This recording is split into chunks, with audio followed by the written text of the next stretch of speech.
I don't know what I meant to click on. You go shopping.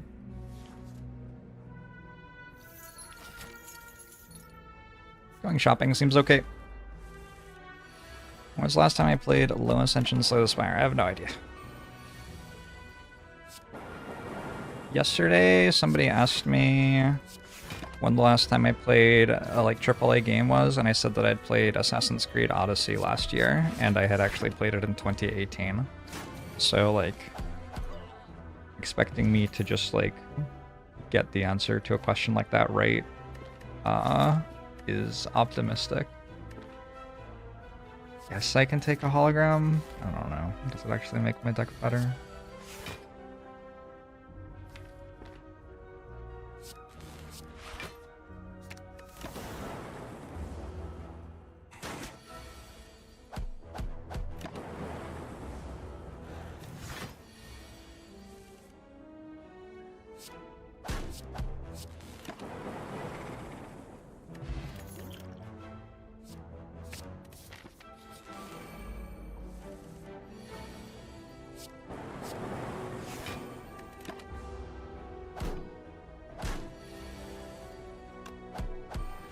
Wait, it doesn't die? Oh god.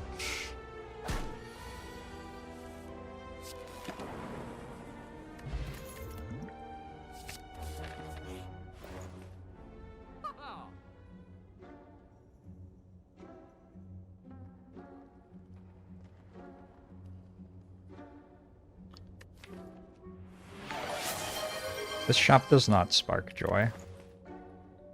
Boggling, it's a $5 donation to the support. It's free to love. Shop does not spark joy.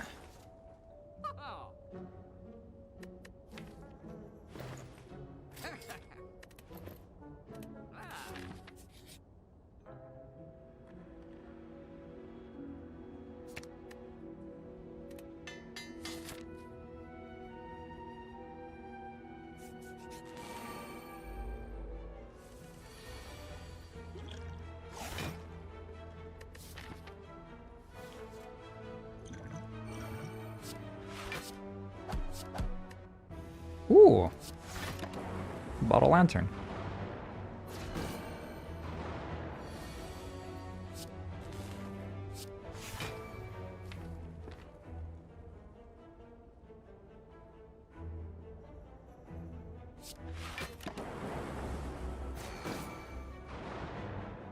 Only 2 days per century. Probably fine-ish. Better to hologram compile driver again? I don't know. Probably not. No.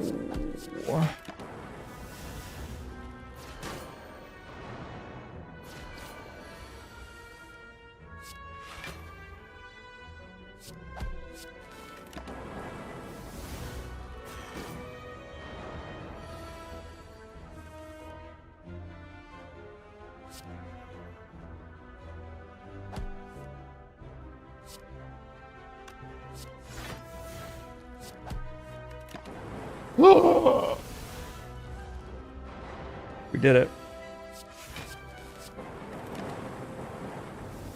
GG. This is not a bad super elite for this defect deck. Gotta take those.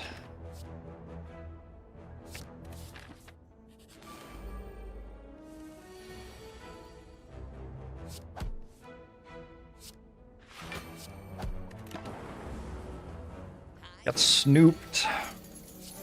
What has Snoop got to do with this?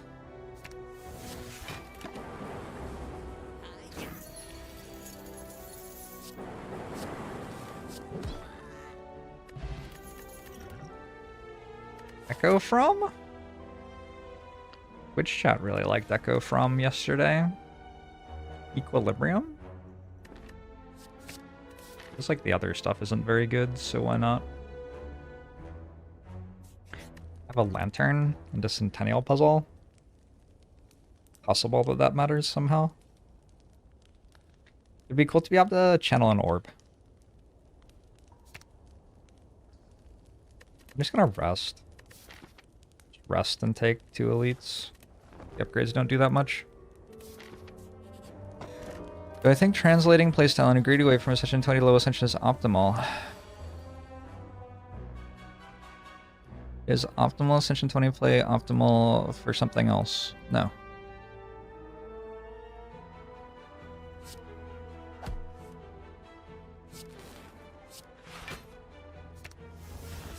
It's optimal for Ascension 20. Definitionally.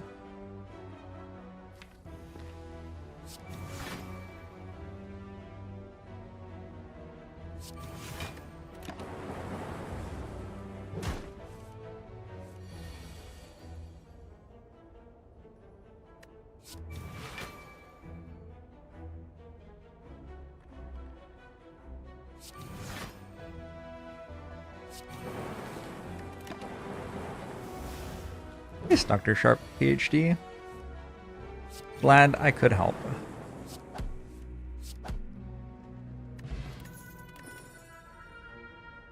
Barrage? Seems terrible. Blizzard? Pretty bad. No frost orbs.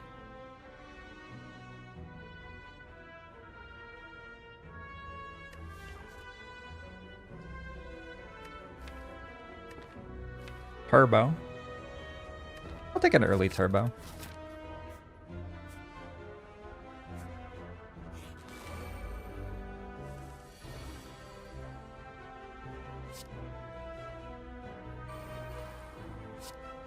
I'm not trying to be greedy.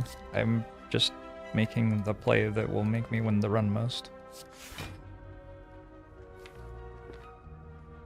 Which is different at this difficulty compared to other difficulties.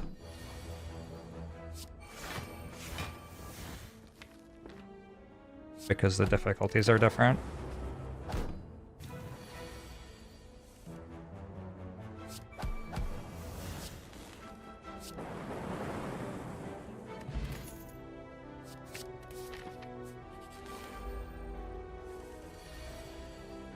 Winning at all costs is the very definition of greed.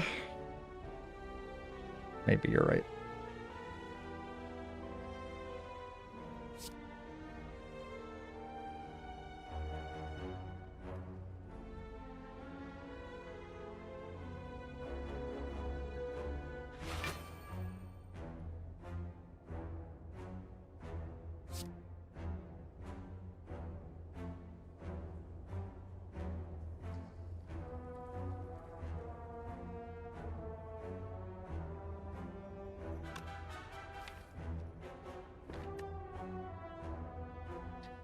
Gosh, apparently I don't know how to play this game.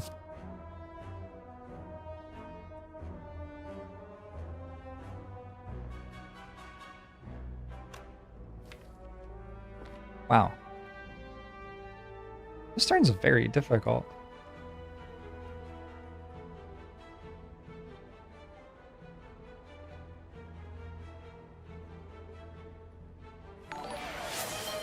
Bob, thanks for the $50 donation to support Free to Love. Appreciate it. Holy shit, this turn's difficult. I'm just gonna take 2 and stop thinking.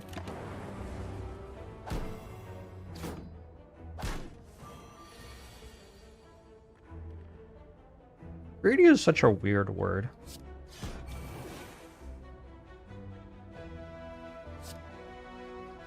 So weird to call some things greedy.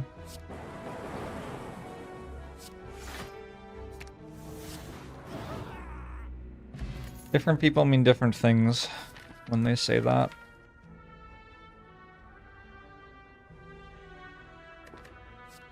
Sure.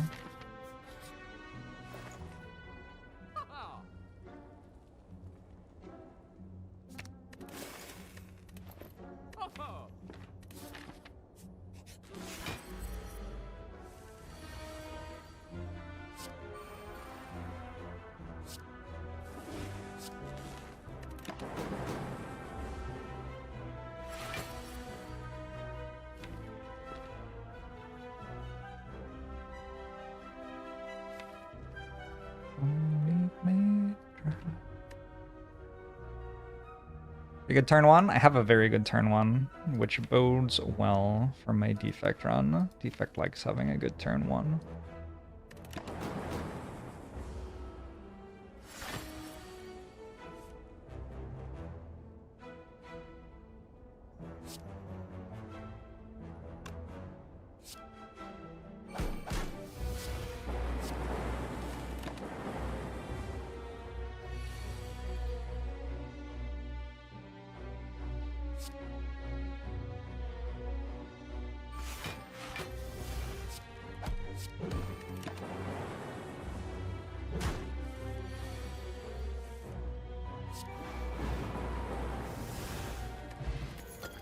Toxic Egg, cool-headed.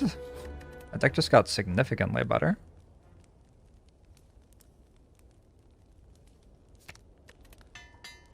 I need to recycle.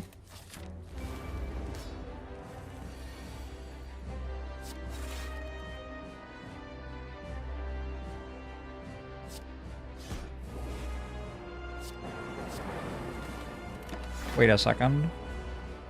Can't play Echo Form. Oh, I didn't draw it. Easy game.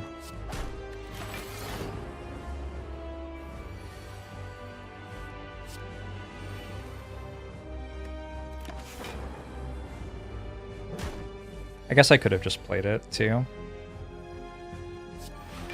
In fairness.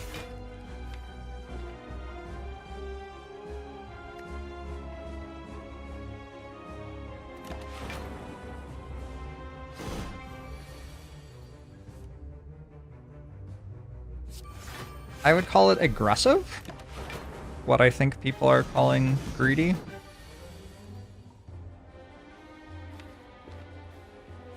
But that is also a weird word, so certainly I can understand why you might not call it that. But I definitely wouldn't call it greedy. I think that calling it greedy is like meaningfully wrong and kind of confusing. Ambitious. I don't know, you could call it ambitious. I wouldn't.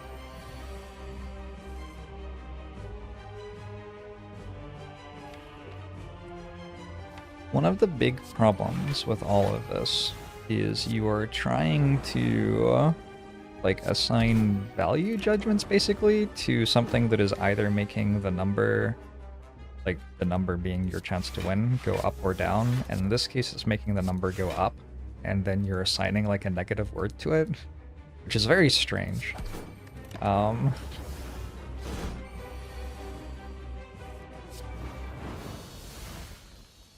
It is a strange thing to do.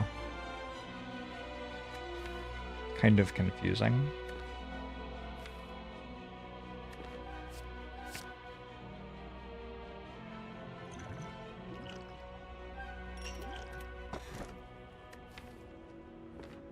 Sure. Of course, Holy Lane.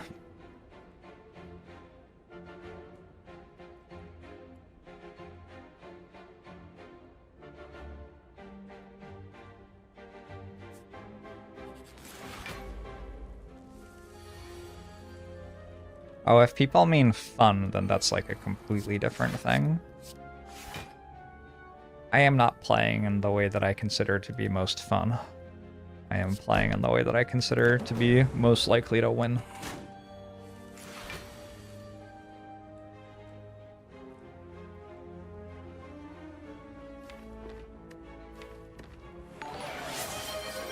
Good Guard Serpent, thanks for the $150 donation.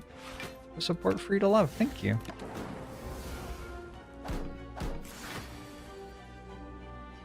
Plan to do it, Carados.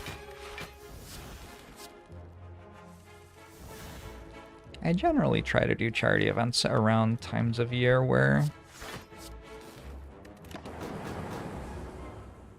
like, I don't know what the right way to say it is.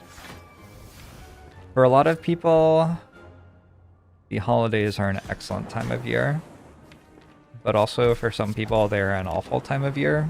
So it's like, a higher variance moment in human experience or something.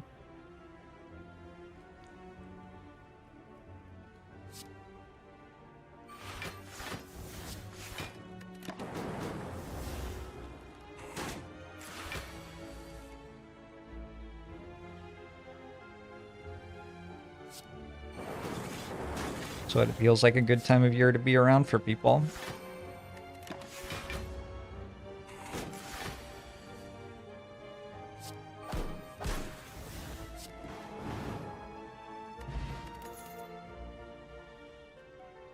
Beam Cell Plus. How about a Beam Cell Plus? Seems fine. I've been getting this event a little more often than I would like. Which is, you know, more than 0% of the time.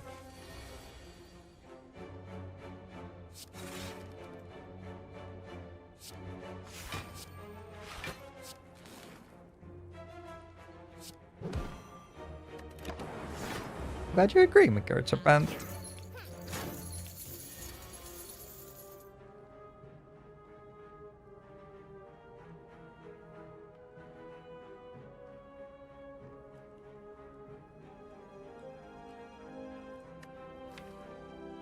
I don't like this deck.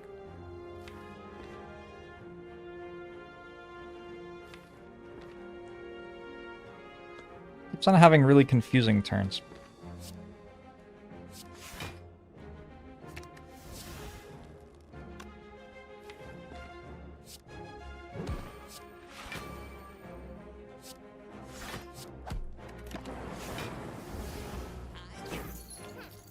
Taking all for one or call it in the first shop you consider greedy. It may in fact lower the winner over the course of many games. Well then it's just bad. You can just call it bad. If it makes you lose more, it's just bad. Sorry, should I read the rest of the comment? I guess so.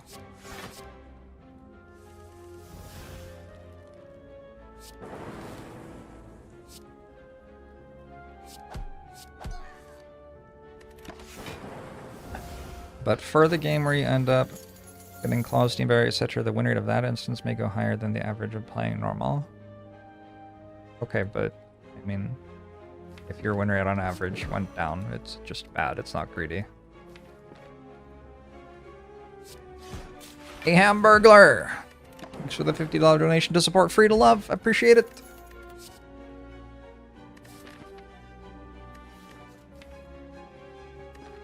I don't really want Equilibrium Plus. I don't really want Loop. Static Discharge? Static Discharge is like okay.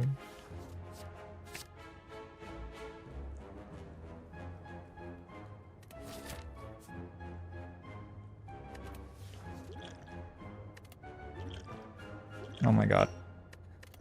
I think I only just barely clicked on that correctly the third time I tried to.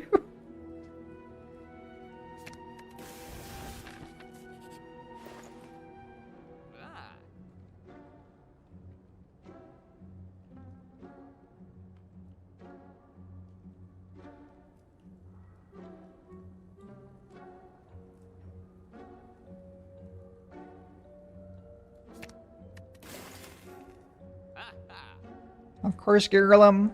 In your internal lexicon, you are personally defining greedy instead of as prioritizing long-term power over short-term benefits, and aggressive without qualifiers, roughly strategically predicated on the immediate challenges not being a serious threat, not synonymous, but quite broad overlap. Greedy is prioritizing long-term power over short-term benefits. Huh. Well, I wouldn't say that I'm doing that in these runs. So, I don't know. Where does that leave us?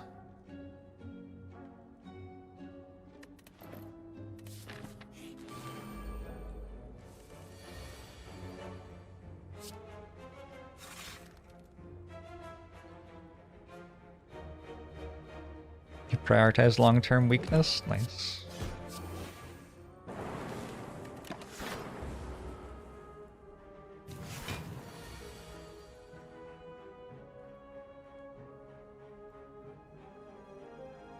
Why does this thing keep attacking me? It keeps attacking me all the time.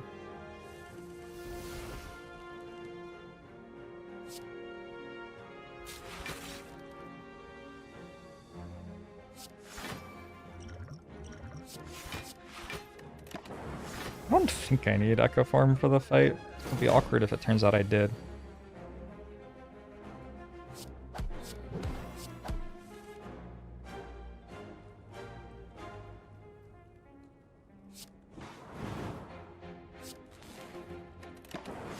Glad to see I've learned to pick up Echo Form from Chance Run. Yeah, me too.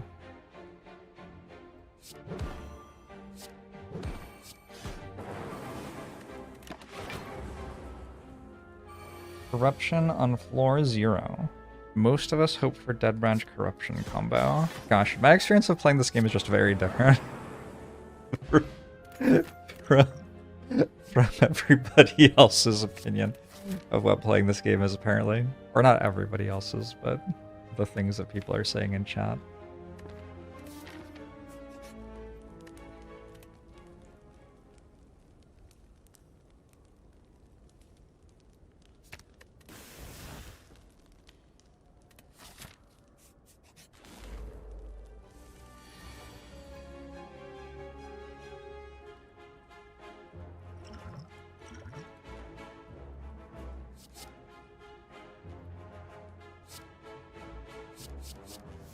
Reprogram Fusion Tempest.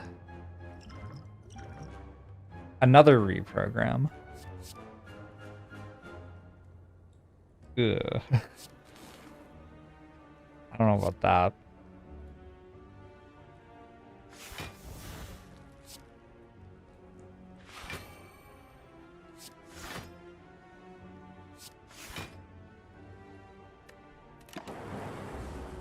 These are nice relics. I feel like these are relics that often result in me just randomly dying to slavers. So here we go, I guess.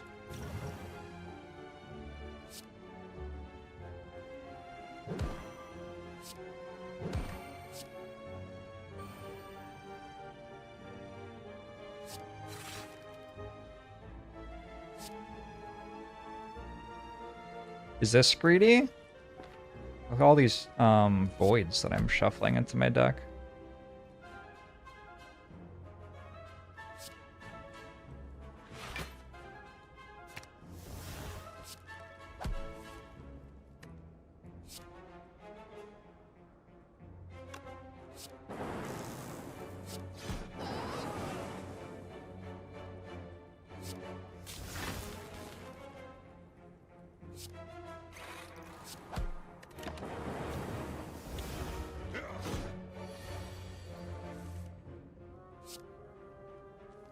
When will I get an achievement?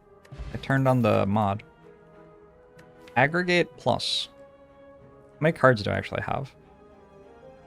9, 10, 11, 12, 13, 14 with a runic pyramid. So it will regularly make me 0 energy. I might take it anyway. I'm going to take it anyway.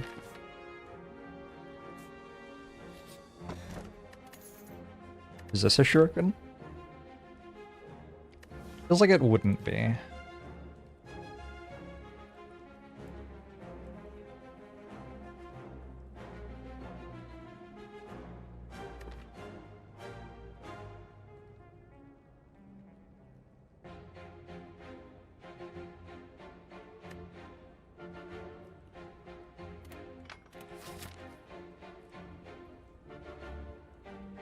Alright, let's take all of the health into 2 more elite fights.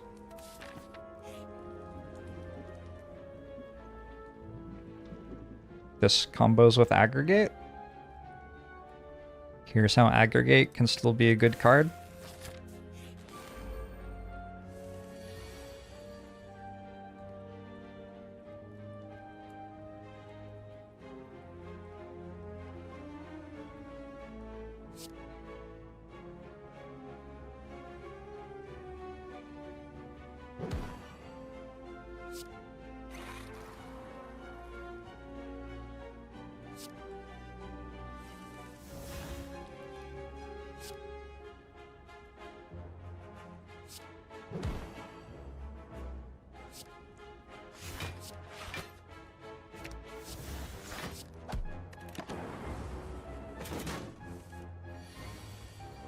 No void?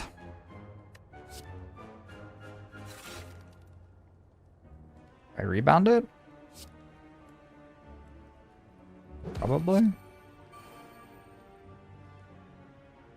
Want zap in my next draw pile?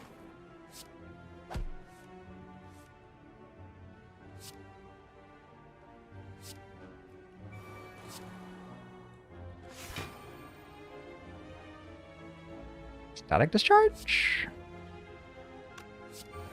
Maybe? Alright.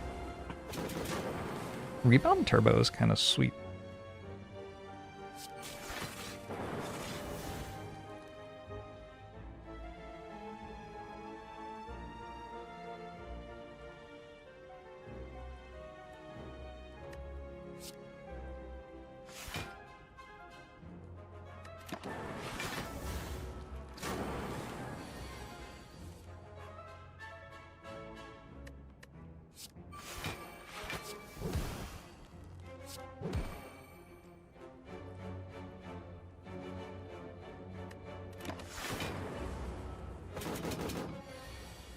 Some stuff that I have done, because the difficulty is different.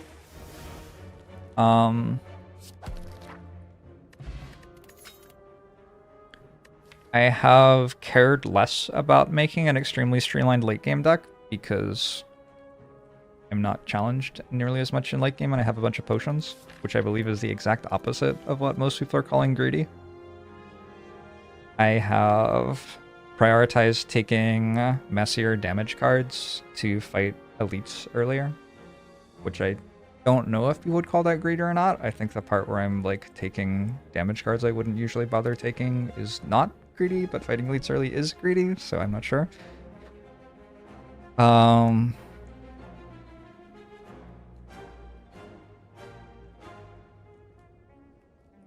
Events are better, so I've been going to events more sometimes. I don't actually know if that's true. But that doesn't seem like it interfaces with greed.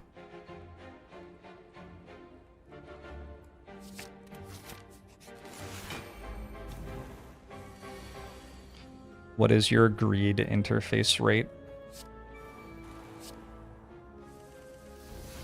You'd call greed fighting elites when it would kill me on a higher ascension. But why does it matter what it would do on a different difficulty level? How does that decide whether it's greedy or not? I'm not playing on a different difficulty level.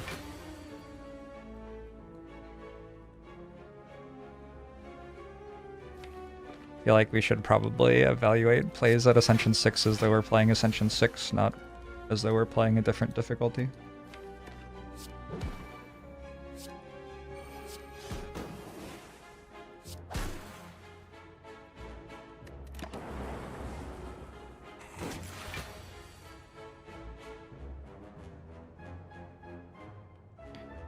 Philanthropic plays. Never heard of them.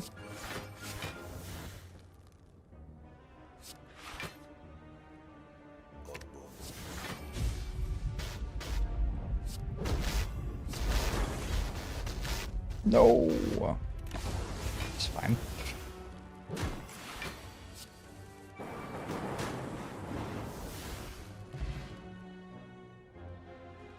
Instinctive things will be 3 months.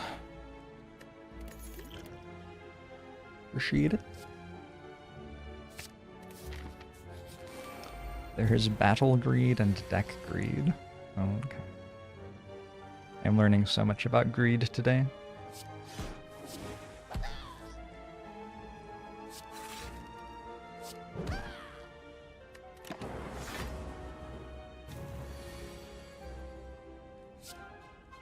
Why does it always attack you on turn 2? Every time. Every fucking time. Does its AI not actually know on low ascension that it's not meant to attack you there?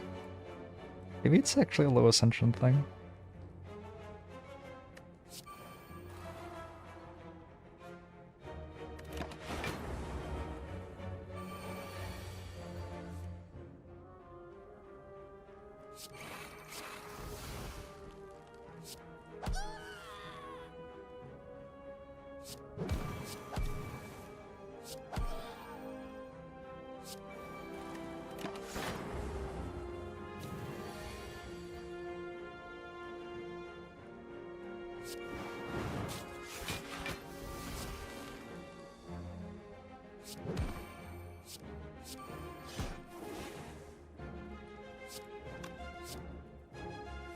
You challenge me to a game of Battle Greed.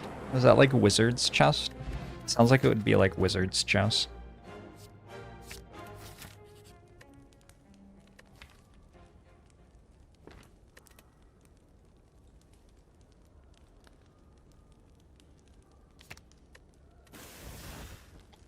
If everyone has a different definition of greed, then is greed even real? I don't have the answer to that.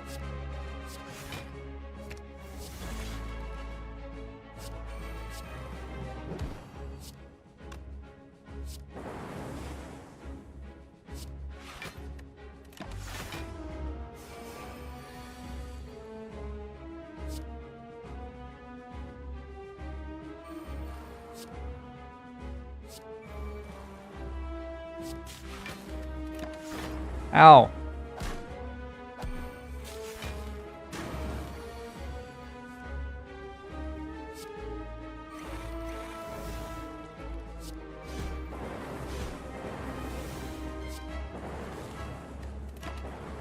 Ow.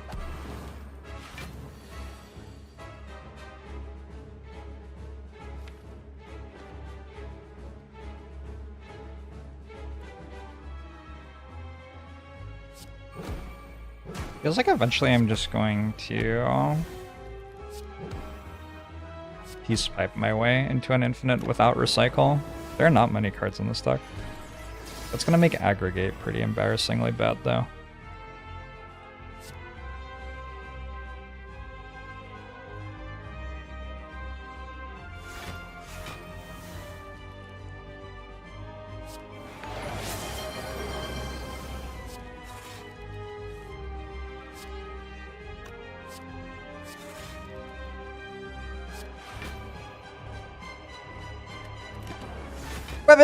Thanks for the $25 donation to support Free to Love.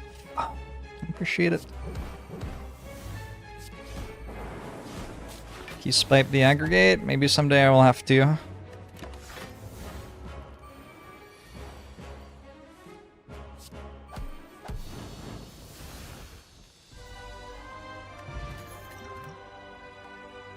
Hyper Beam.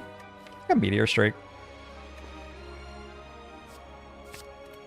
It's pretty sweet here. With Meteor Strike, Cursed Key feels better. Inserter is also pretty good. I think with Meteor Strike, we just take Cursed Key. Reed is taking Meteor Strike. Meteor Strike's just a good card. I'm simply taking it because it's good here.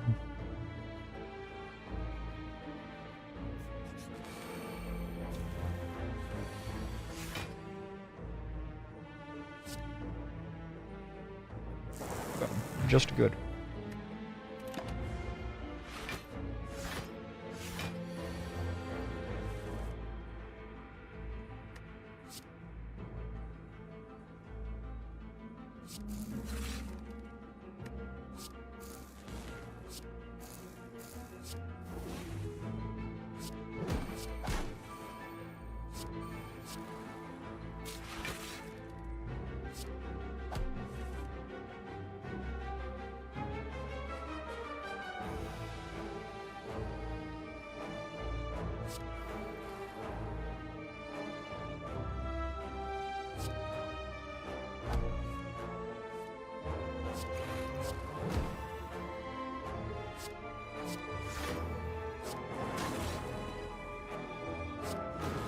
$18 plus 11. Okay.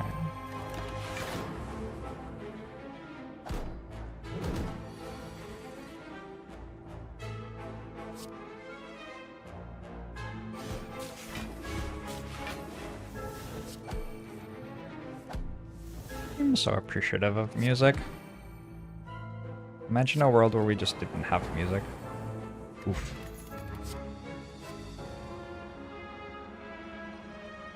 I'm pretty sure it's capacitor. Recursion does something there too. Chaos does as well, for what it's worth, but I'm pretty sure it's capacity. Greed is you taking 4 claws, 4 skims, 4 turbos, all for 1, and meteor strike with no block, hoping you don't fight time eater. Okay. Why not just take block cards and then you'd win? Like, I would never do that at low ascension, it sounds very bad.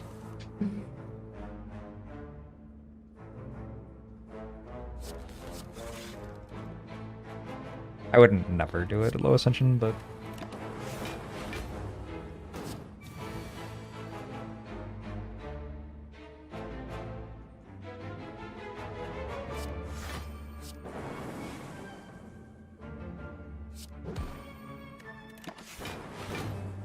Would birds still chirp in a world with no music? I don't know.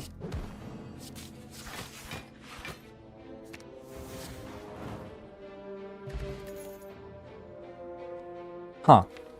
Now there's a recursion again. Do I want that, actually? Yeah, probably. Can probably do something with that.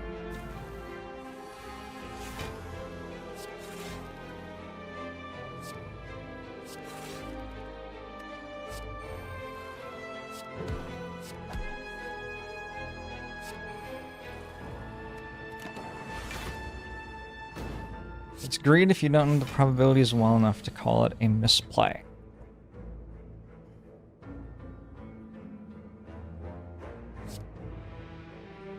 So you are not sure whether it's good or not, and you're doing it anyway, and it feels irresponsible. That kind of makes sense. Sentimentally, that makes sense. That feels like it might be what people mean when they say a greedy play. At least sometimes.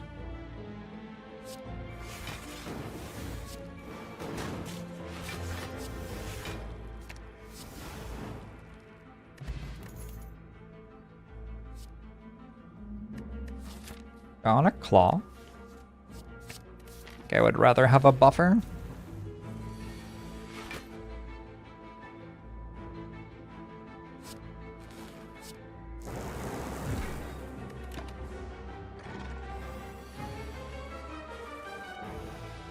Who are we blaming for the 0 to 20 YouTube series ending after one cycle of characters? I mean, here we are.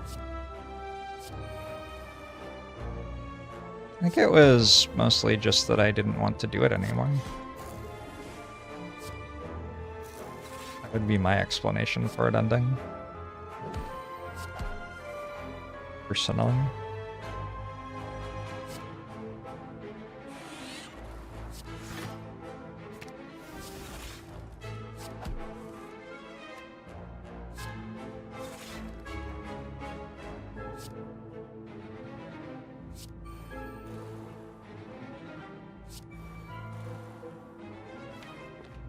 I think that a while ago, when win rate at max difficulty was like 50%, the stuff people are saying about low ascension, like being with training wheels on, and you can play really greedy and not even think about it and stuff like that, like kind of would make sense to me a little bit.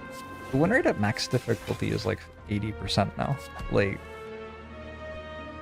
it's not actually that much harder to win at low or a high difficulty than it is to win at low difficulty anymore. It is still harder, but like it used to be the difference between 98% win rate and 40% win rate or something, and now it is the difference between like 99% win rate and 80% win rate. It's not as large a difference. I don't actually know if those numbers are right, but that was kind of my vibe. I said the number without proof. The reason that I think that 80% max ascension is a reasonable number to say, or like what win rate at max ascension might be, is that that's like what I've won at max ascension for my last 100, 300, 250 runs or something. So Well, I don't expect other people to agree with me. In my attempts to parse the world, that is the number that I am going to say. 99% and 80% is 20 times more likely to lose. Oh, true.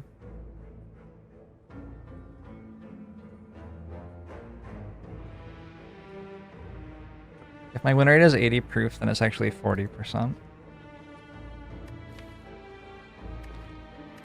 Good point.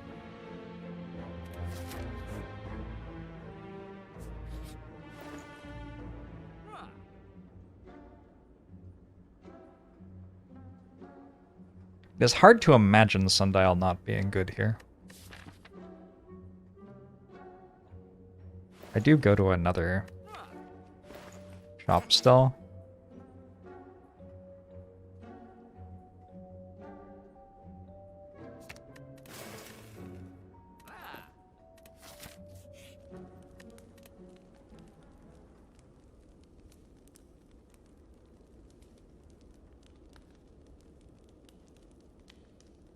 What do I remove? Aggregate? Did I actually remove aggregate? It's been doing so well. Darkness?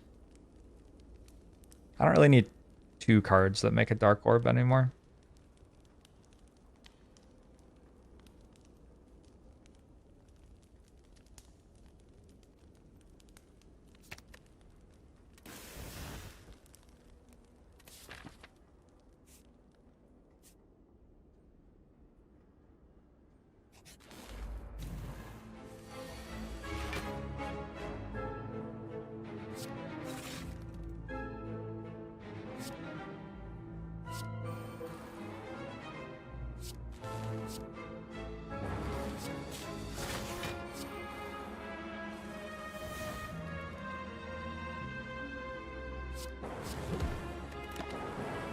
Clockwork Souvenir over remove?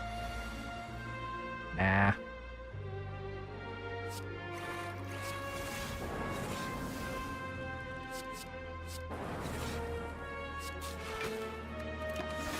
Remove's so strong here.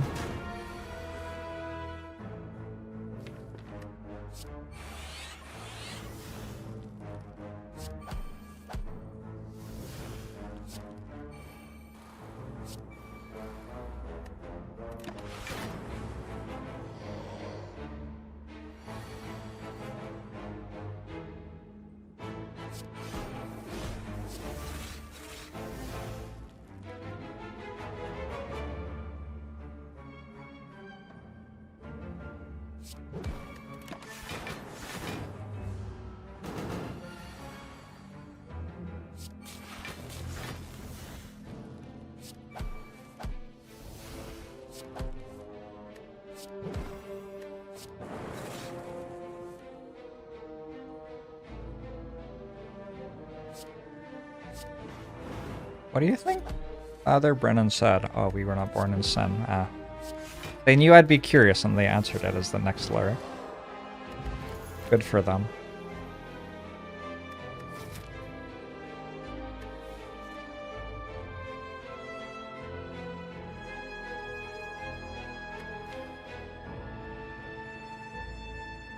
Are Sundial and Stone Calendar friends? I don't know.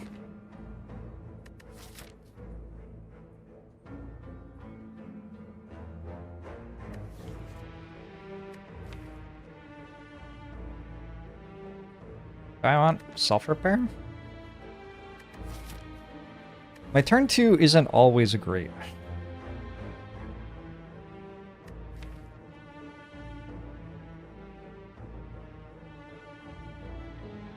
I don't think I want another compile driver. That might be good.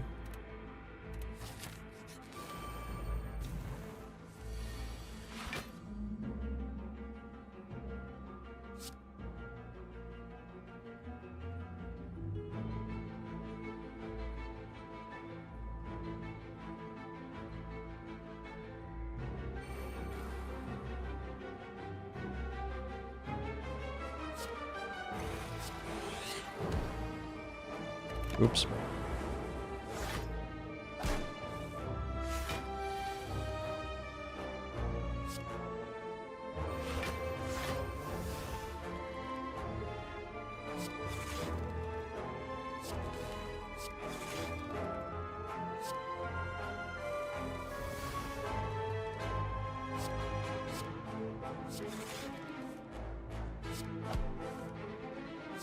So when I said my turn 2 isn't always good, I meant like ones that aren't like that.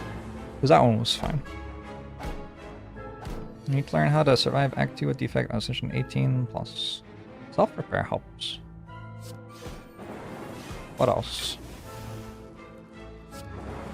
Biased cognition helps.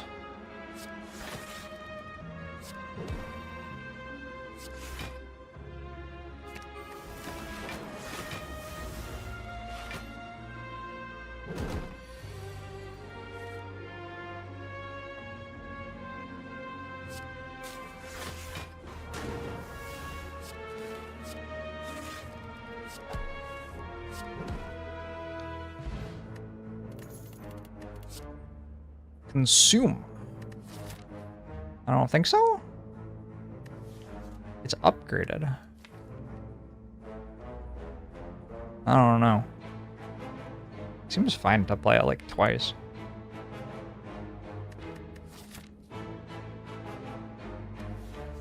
Okay. And a focus potion. Now the way I win kind of changes, because I'm now more focus reliant and less card spam reliant.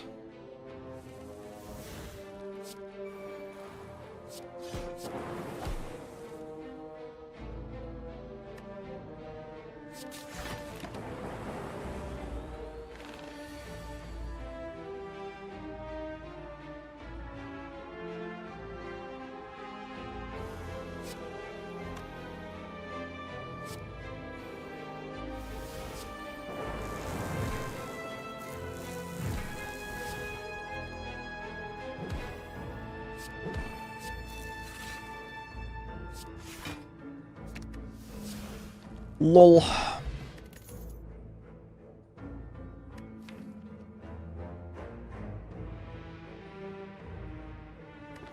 This could be heat sinks. Defragment feels like a simpler win.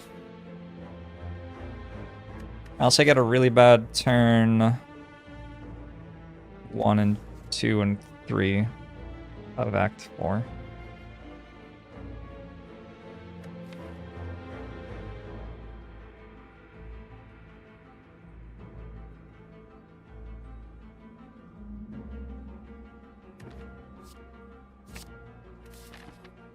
Lucas did play a big role there.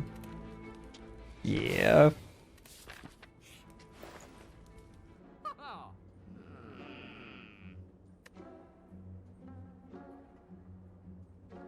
Ever Blizzard?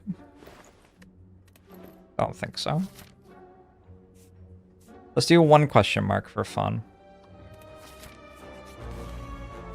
That was super worth.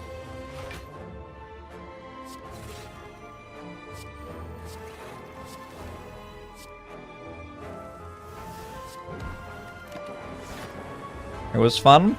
Good. I'm glad we're all having fun.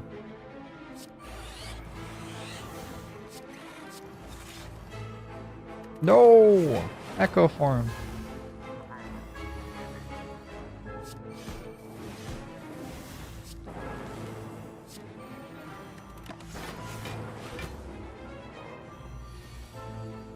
The question mark was a large chest, which I didn't open because I have cursed key. Maybe I should have opened it.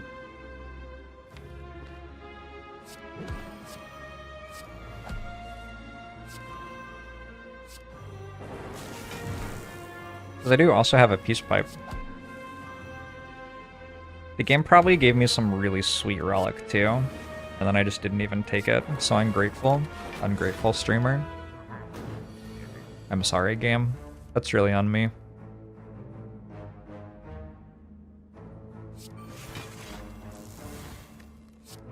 Greedy streamer? Was that greedy? That's what greedy means. Now I understand. Thank you.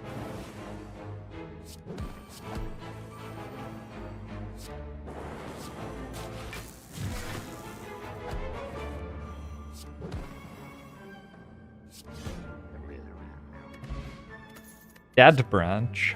Ooh, recycle.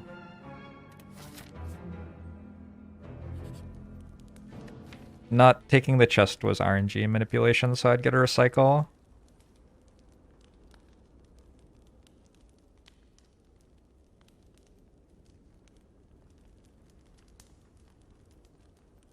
Get rid of dual cast? Maybe? Dual cast can block sometimes. I feel like I should get rid of something that can't block ever. Beam Cell? Beam Cell costs 0 though.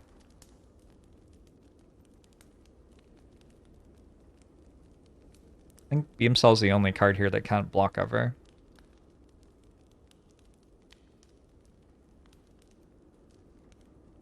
Killing enemies is blocking, kind of. Oh well.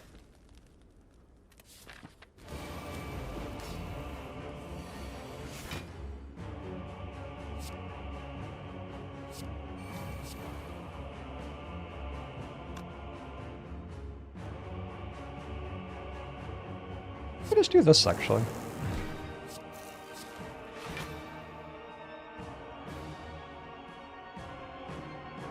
I take a bit of damage. 1 damage. Draw extra.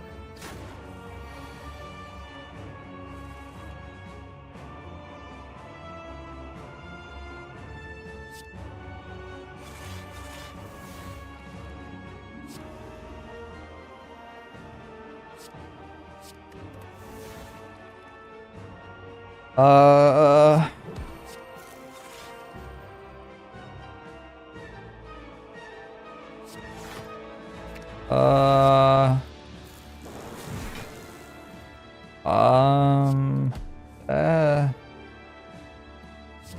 I was meant to play Doom and Gloom first.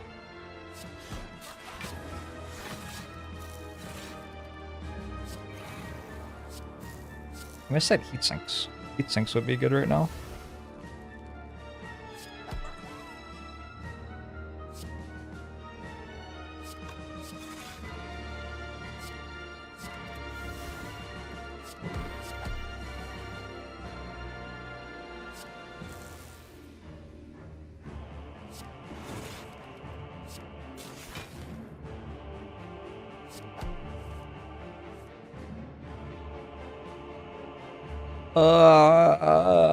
I think this is fine.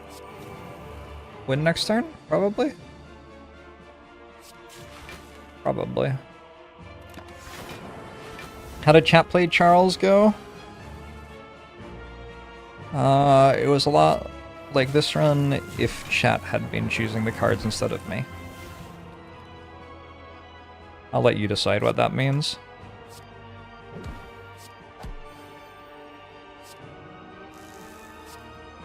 We can win next turn.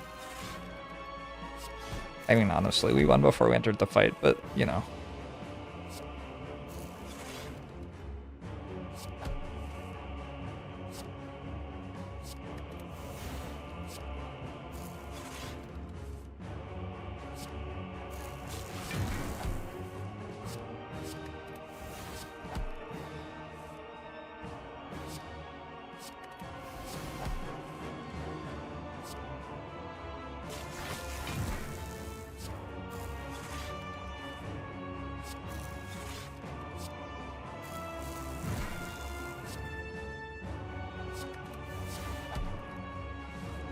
Wait.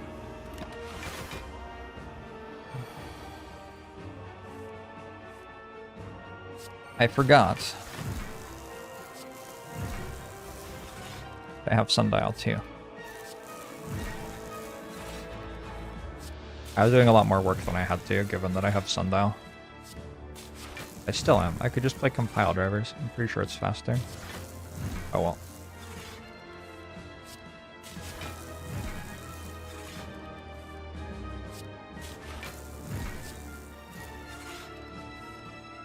Meteor strikes are pretty fun, it's true.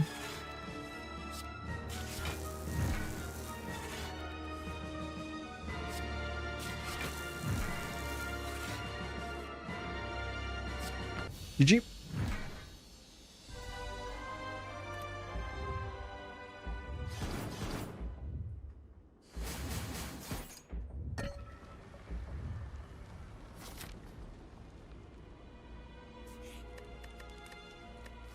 What I took now? Doom and Gloom? Rebound? Kind of like rebound. Maybe one of the powers? Static discharge? Static discharge can block. I could honestly took Meteor Strike. I think it's... Yeah, that's silly. I have Recycle, I can recycle it. Don't think it's Rebound. Is it ever Zap? No. Is it an Echo form? No. Maybe.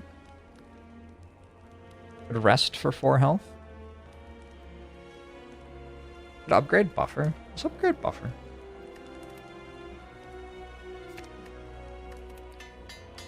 You didn't even notice this was your cool. True.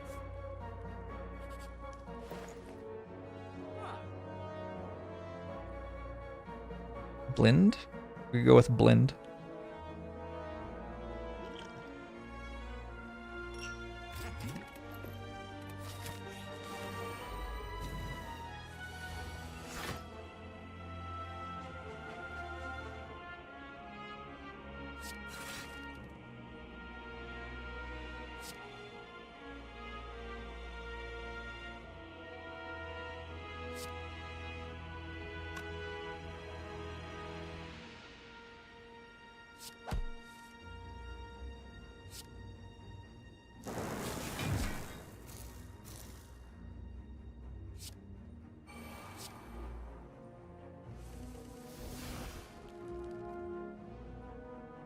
Ew. Not quite what I would have picked.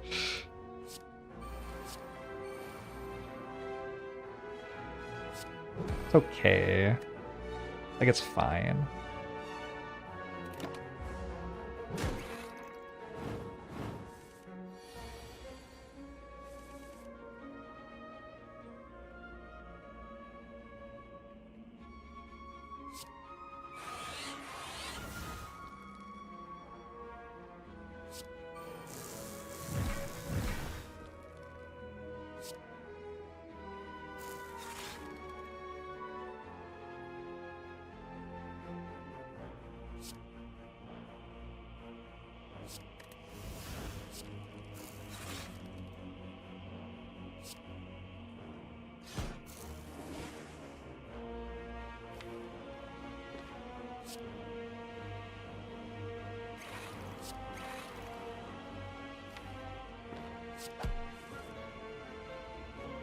Four.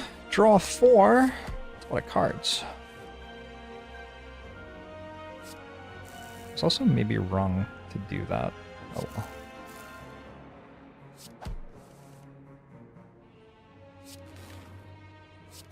I didn't sign up to think today. Oh, it's 1 p.m.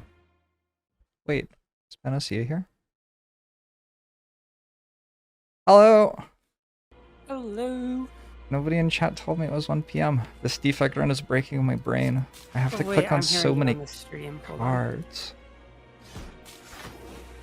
Okay, I'm ready. How's it going?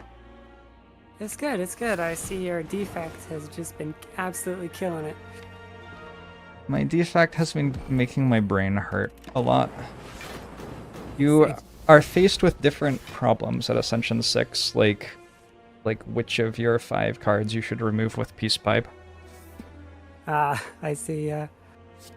It's been a long time since I played Defect at Ascension 6, but I think I was losing most of the time when I was. It's also been a long time for me. How are you? This is Panacea. Panacea is another Spire creator. Wanna plug your stuff a bit? Sorry, what? You wanna plug your stuff a little bit? Oh, yeah, I stream Slay the Spire, Panacea108. I'm a math PhD student, and I like to play a lot of games. Yes, you have not only been streaming Spire recently, right? I pretty much just stream Spire, actually. I play a lot of other games, but I like to... but off stream. In terms of, like, growing my stream, I like to keep it consistent. Sure, makes sense. Off stream, I play a ton of Hearthstone. I still do, ever since it came out, and I'd love to talk about that a bit. Sure. And Honestly, lots of other random puzzle games, other types of things too. Really, I'm down to talk about whatever. Tell me about Hearthstone. Sure, yeah. So, what do you know about Hearthstone? I guess I'm sure you know what it is. I was a Magic player when it came out, so I played a little bit of it. I free-to-play my way through Arena for a bit, but I didn't want to pay money, so I never got into Constructed. I had friends who free-to-played Constructed as well, but for me, with Constructed for those games, I like to have like the exact cards that I want from my deck. And I also like to switch up my decks a lot. So when I first started playing Hearthstone, I was really bad at card games, and so I was just free to play. But I played for long enough without being competitive that I accumulated enough of the in-game resources that I was actually able to be completely competitive now without paying any money. Cool. And play all the decks. So that has been a nice journey for me.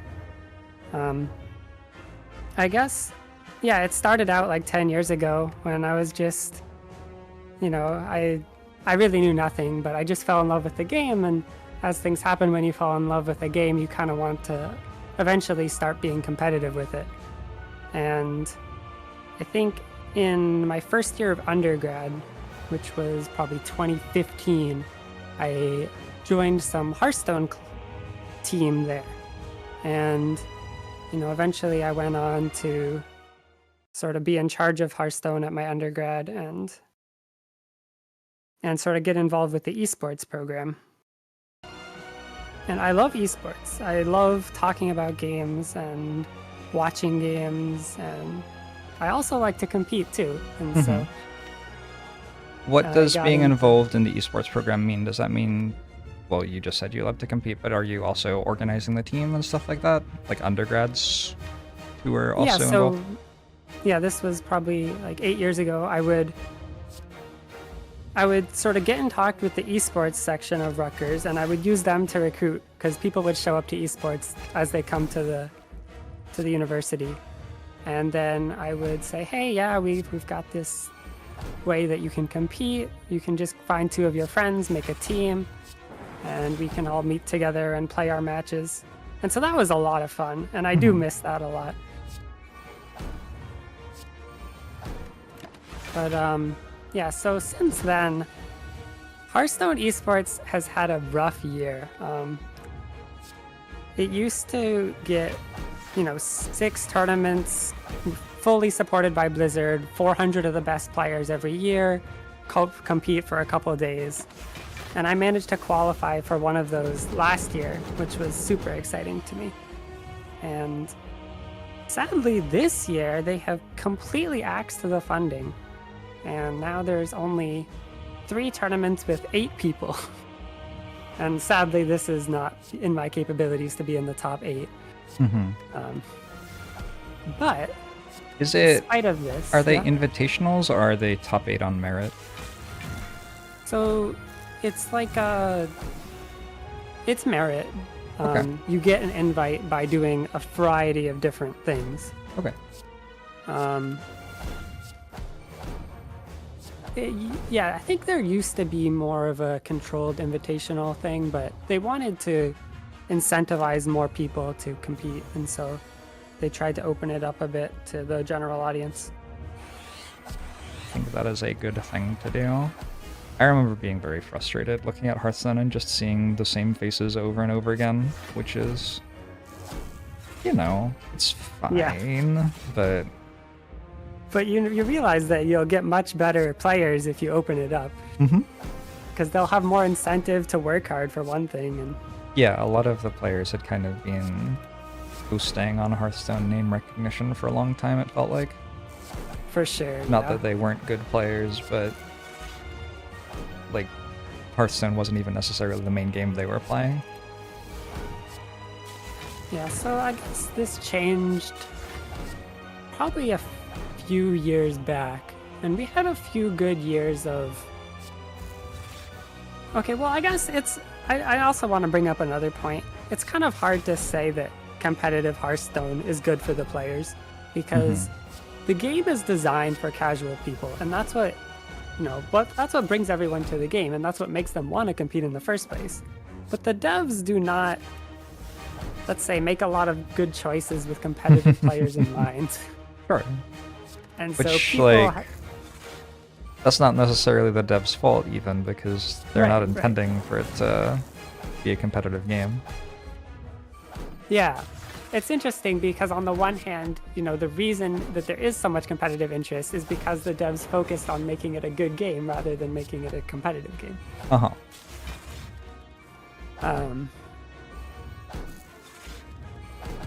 Yeah, so I guess that's just a sad thing. But a lot of players did get like pretty depressed and burned out with the whole system because it was just so frustrating. Yeah. So I never really got too much into that. I qualified to one of the big tournaments in the last year of big tournaments that was sort of reasonable for me, which I'm still pretty happy with. And then I guess this year, well, I didn't have my undergrad anymore, a friend group, because they all moved on from Hearthstone, and I didn't have like any within reach tournaments to qualify to, so I needed a community. And there's this podcast, Coin Concede, which is where it used to be run by Ridiculous Hat, and I think you might have known him. Yeah, I know how. I did a podcast with him earlier this year. Yeah, he is great. And the Discord community for Coin Concede is also great. And there I was able to find people to talk about the game with, discuss strategies, decks, basically all the stuff that was missing for me in my Hearthstone world. And if you all, as viewers, are interested in Hearthstone, I highly recommend you check out the podcast and potentially also the Discord. I don't think I was on Coin Concede. I think I was on something else. Hold on. Right. Coin Concede is probably just Hearthstone. I was on episode 2 of... Well, it doesn't even say what the podcast name is. Oh no, that's my own YouTube. I'm sorry. Why didn't this... Hidden Aspects, a Hades podcast. That's what I was on, to talk about Orb of Creation, which is a little confusing, but, Oh yeah, Orb of Creation. I saw you were playing that, and it got me excited about the game for a little while. That was fun. It's very good at what it is. Orb of Creation. Yeah, it's definitely better than any of the other games in that genre that I had played. Mm-hmm. Yes. Ridiculous Hat and I were on Team Kimbrogi back when I played Magic semi-competitively. I would say that I played Magic competitively, but I didn't like paper events, so I played it competitively on Magic Online from like 2003 to 2007 or 8, which there was like one invitational in that time period or whatever, which was won by Reed Duke, and then he went and played a paper tournament. But for the most part, at that time in the history of online Magic, there were not tournaments with any amount of prestige. So I like played a lot there because I didn't want to play paper events, but I didn't play in all the high prestige tournaments against the best players in the world. Sometimes they'd play against me online, but it was just in the context of a $50 tournament or whatever. Yeah. I love that so many people enjoy paper Magic, but to me, spending that much money on cards just feels like an absolute scam. For me, it was the cheating. For me, I don't want to have to spend energy monitoring my opponent to make sure that they're playing fairly. So... Do people cheat a lot? Yes. Yeah. Oh. That's no fun. Magic has a fabled history of cheating problems at like the PTQ sort of level. So at the highest level, there are a few instances of very prolific cheating scandals where it's been like one person who was really good at cheating and pulled it off for a long time. But rules are enforced well enough that most people, I think, don't really try to get away with cheating at the highest level. But then at PTQs, the rules enforcement is low enough that there is a certain type of mindset that leads you to believe that cheating is kind of a free roll. Like, I can try to cheat here and get my opponent to not call me on it, and even if they do call me on it, I just get a warning. It doesn't really matter. It's kind of like fouling in soccer or basketball, almost, where it's like... Yeah, that makes sense. It is just the correct play sometimes. And that wasn't very much fun for me. Yeah, do you feel like there's a lot of accidental cheating in Magic? One of the things that kind of was intimidating me to learn the game was that I was worried that I just might not be following the rules. Mm-hmm. I think that's gotten more true in the last 10 years as the cards have become more complicated. When I played, I felt like I was capable of keeping control of the entire game state in my head. But I did play a lot. So I knew all of the cards in the format before the tournament and everything. Nowadays, if I went to like a pre-release event or something, I would very much be relying on my opponent to help me understand what was happening. Yeah, I played in an MTG Arena event with Twitch rivals a few weeks ago, and like I just couldn't keep up with all of the text on the cards with the time limit that MTG Arena provides you. So I was just kind of trying to counter things which said they were uncounterable in plain text on the card that I was clicking on and things like that, because I couldn't. There were like 5 paragraphs of text, too much text. It was a lot of fun though. Yeah, I did a draft once, and I think people were annoyed with me because I actually wanted to read the cards before picking them because I didn't know what they were. Mm-hmm. And of course, that takes forever. Yep. Nowadays, if I draft a new set, I just decide which colors I'll be really early and then don't even read the other cards because that's about how much I can keep up with.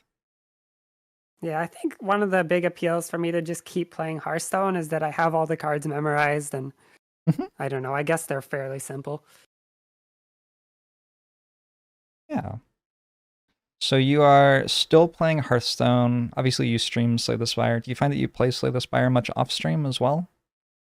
No, because I feel like I should just be streaming. Sure.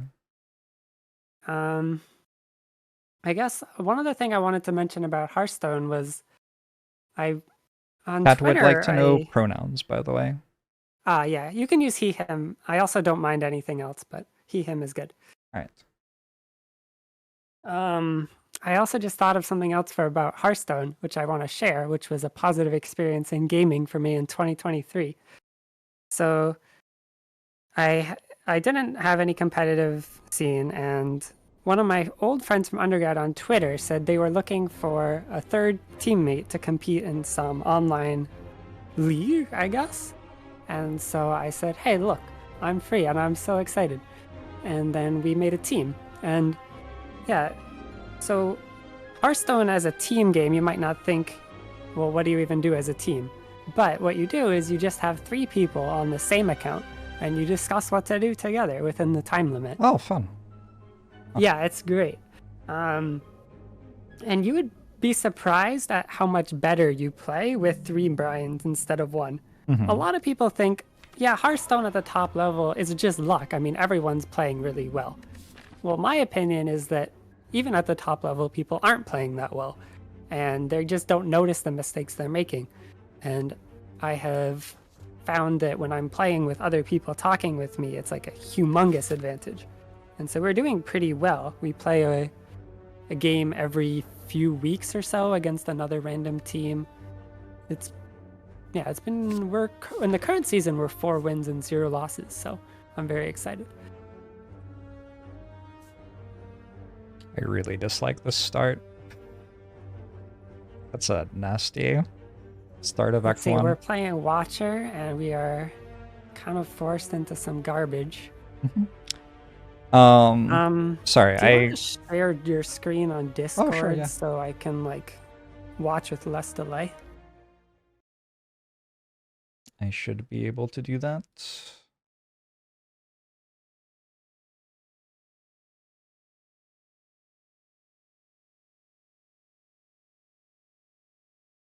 I have definitely played poker a lot like that, with multiple people talking through a hand at the same time. And yeah, you catch a tremendous amount of stuff. I also just know that from... Fun? Well, it's poker. It's fine. It's interesting. Doing it live is kind of rough sometimes because there can be like $1,000 on the line, and so how do you... If you disagree, then suddenly the stakes are like your own livelihood. Yeah, it's like fine. I haven't done it for a long Even with time. the Hearthstone team, sometimes it feels like if we disagree, it's like a big stakes, but... Yes. Doing it post-mortem was always my preference.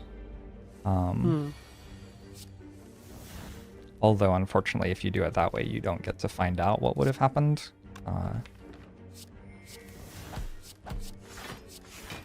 Because you can't click the other button, it's already happened, you know? Right. I guess as Spire players, we're pretty used to evaluating things without needing outcomes. And you would hope that poker players would be good at that too. But sometimes it's genuinely... One of the most fascinating things in poker culture to me was the time when I started playing around about 2008, when people started realizing a lot of the stuff that decisions were being based on wasn't supported by game theory.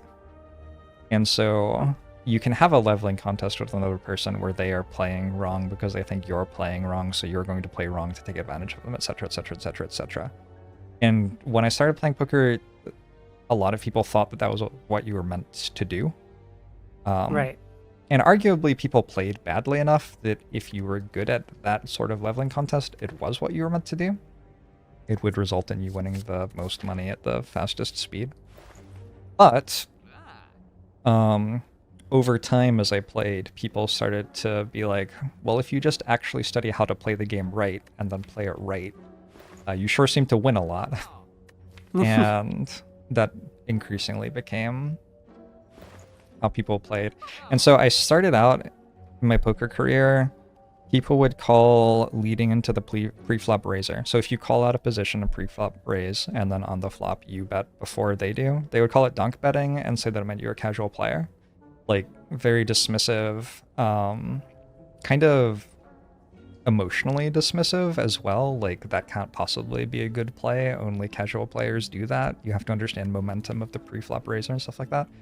And as I played more and more, like, I mean, I signed up for a poker solver in 2009 or 10 or something when they first came out. So I knew this 100% and sort of knew it beforehand too. But more and more people started being like, well, actually the solution of the game requires that you do this. Sometimes with high frequency. So maybe our claim that people who do it are just unilaterally bad is not correct. Is there a lot of things in poker which actually occur with zero frequency and optimal play? Well, there are enough things in poker that I guess that's true. Like, you should never raise 7 deuce offsuit pre-flop in a full ring game, right? For example. Okay. There are some situations where you should never call or never bet. There are also situations where, like, you should bet 1 or 2% of the time, and doing that gets you another 0.001 cents. And so people who actually play poker are like, yeah, I just don't bother. Right. It's fine. I don't need to remember that. I guess I just was thinking a lot of the poker optimal play is revealing nothing about your hand. So as long as, I guess you just have to make sure that by not doing a thing, you're not revealing things. Yeah, you end up telling people things about your hand, but you have to, because betting communicates information, and you have to bet to make money. So a lot of poker solution is trying to work out how to bet in the best way. Sometimes it's okay to reveal information about your hand, if it wins you the pot, for example. That makes sense. Bag of Marbles is an absolutely lovely relic. Do you think I get to take a max HP here? We were talking about greed. Is it greedy to take max HP over heal here? I feel like it's fine. It's what a does Hexaghost Watcher deck. struggle with more? The 5 HP in Act 4 or the dying in Act 1? Neither? Yeah, true. Maybe it lets me comfortably upgrade. I don't really know what the answer to that is on Ascension 6. Yeah, me neither. I also don't think I know what it is on Ascension 20. It would be situational. I feel like Act 1 and Act 4 are the places my watch runs die. Like, I almost always take banana in this event if I have the room. Just because Act 1 has a tendency to, like, steal my HP for no reason. That's true. Like, the advanced hallway pool in this game is so freaking wild in Act 1. Asked You know, you Casey why Slime plus Slaver was an Act 1 hallway fight, and asked him if he realized that it was harder than, like, the elite fights, arguably, and he just laughed at me and said because he felt like it. So, yeah. Makes sense. I'll take the health.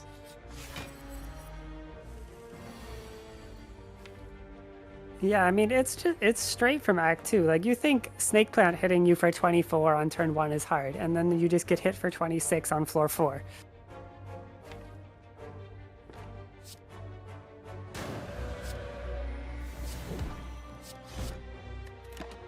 Hopefully this is lethal. What sort of puzzle games do you like? Yeah. I love puzzle games. I've played probably every puzzle game under the sun. My favorite, and I think maybe one of yours favorites too, is Outer Wilds. Mm-hmm. I actually played that game with mostly on a Discord where I was streaming myself playing it to some people I knew in person, and they were helping me decide what to do and keep track of things. And it was just an absolutely wonderful experience. That is, I think, the only puzzle game that I go back and play more, even though I already know the solutions to all the puzzles. Yeah, it's wonderful. Recently, like the past month or so, I have been absolutely obsessed with this puzzle game called Pathology. It's just this free, extremely minimal game where you push blocks around a 2D grid. But what has been nice about it for me is that the Discord of people that play this game is very active, and the people there are really, really, really, really good. And so there's a much more room to be good because you have to optimize the solution to be the shortest possible path. So there's sort of infinite room to optimize things, surprisingly, I guess. But and I just love the experience of, you know, having a small community of people that are really good at something, and I am learning, and they're spending their time, you know, helping me improve and talking about the game. It's a massive streamer privilege thing. Getting to hang out with people who are way better at games than you sometimes. This is a thing True, that I yeah. appreciate a lot about being a streamer. Me too, actually. People watch my stream that are way better than me. Uh-huh. Sounds a bit like a speedrunning community in the way that, like, it's a puzzle game, so I'm assuming it's not timed, but you're trying to bring down, like the same way that you're trying to bring down to the minimum possible number of frames in a Mario level or something like that. Yeah, that's such a good comparison that I never thought of before. It's just if you have infinite time to think, which of course for me, I'm terrible at games that require timing, so. Mm-hmm. I used to play a lot of League of Legends because my friends in high school loved it, and I wanted to be cool, and so I played it with them, and I was just so bad.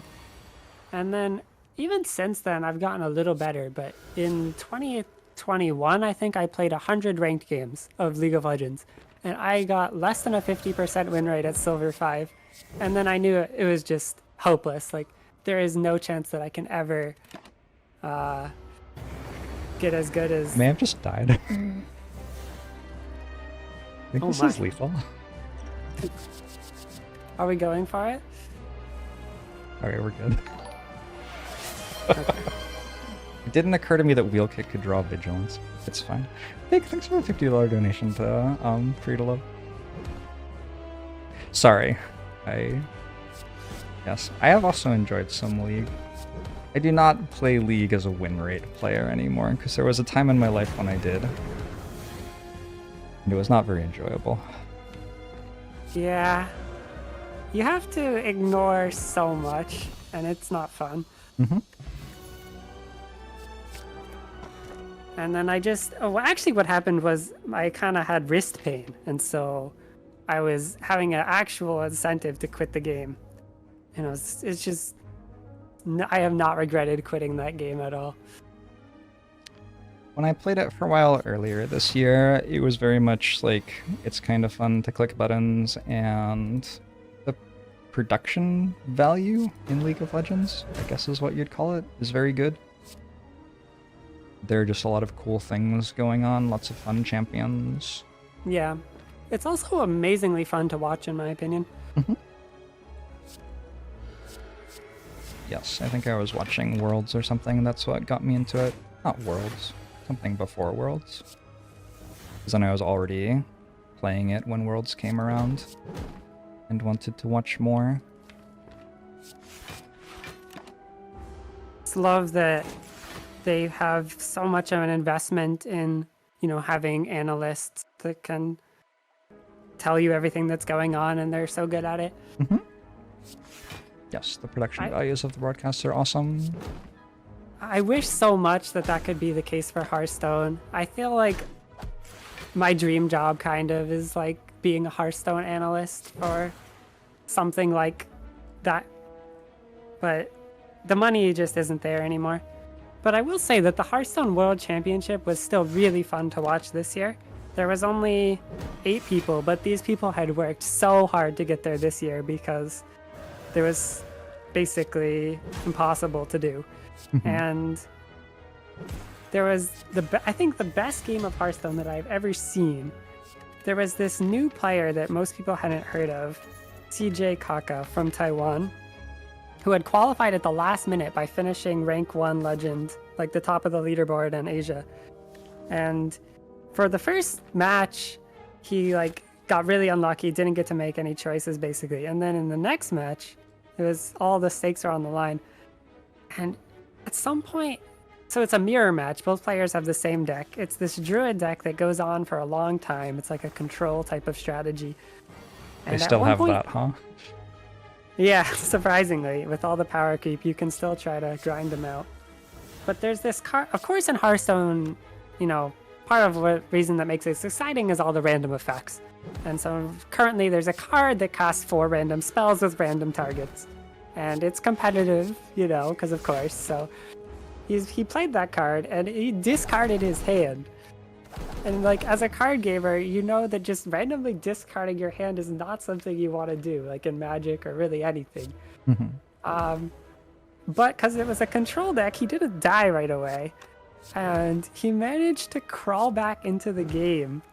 And it drew out so long. And eventually the opponent was getting really stressed and made a mistake, and then that was it, and he won. That was just a very good moment for me. And I think for all viewers of Hearthstone. I'm trying to imagine.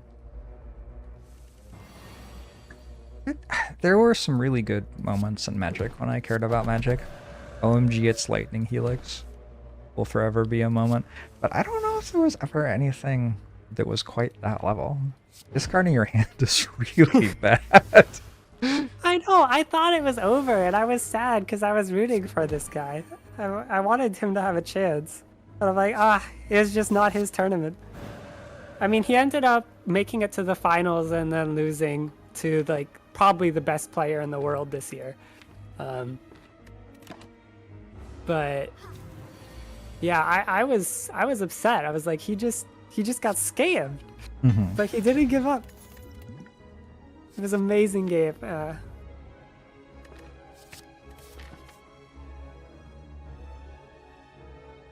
Have you played Patrick's Parabox? I love Patrick's Parabox. That game broke my brain. I think I still haven't quite recovered. That and Baba Is You. Mm-hmm. I think I got maybe halfway through Baba Is You, although I haven't finished it, so I don't really know, I guess. The map seemed like it was about halfway done when I There's some tapped cool out. meta puzzles there too if you stick with it. It is very hard though. Yeah.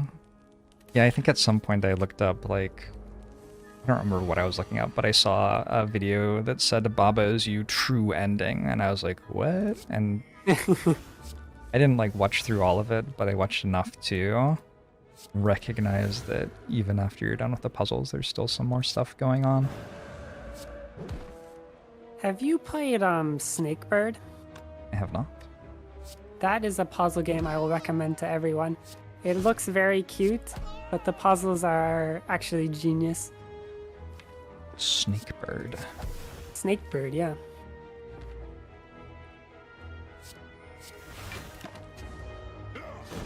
One other puzzle game I got into this year is Bomba. The premise of this game, well, it's like Minesweeper. I don't know if you ever played much Minesweeper. Uh-huh. Yeah.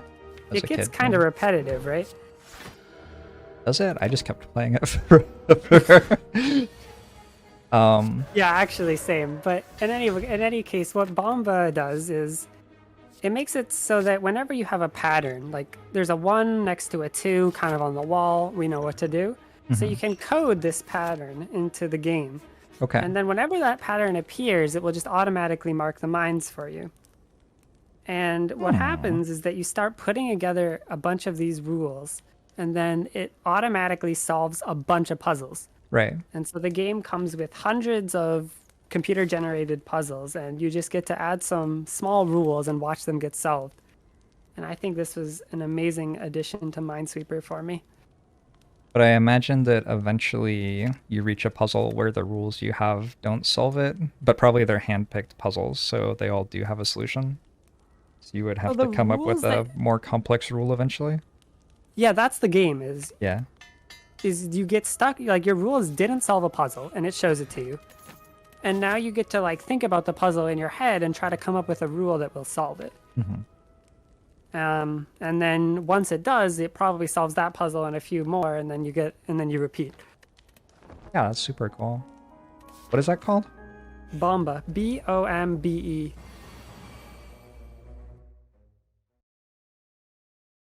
Sounds like a fun game. How much playtime is it? Arbitrarily much, I guess. Okay. Like, you're not going to complete the game, ever. Oh. I think someone has completed all of the... Actually, no one has completed all of the puzzles, but someone has completed all of the hexagon puzzles. It's one of those. I Yeah. see. Yeah, that's cool. One of my goals this year is to play a lot more Spire, but It's a good game. I think I'm going to aim for like 70% Spire maybe. I don't know. 70% Spire leaves 30% other things, which sounds healthy. For me, it's like probably 70% Spire, and then most of the other things is new things that I'm like, I don't know. I feel like sometimes I just move on from my old obsessions and find some new one pretty frequently, but it's hard to... I always have this increasingly long Steam wish list of games that I want to play, but always play new games instead.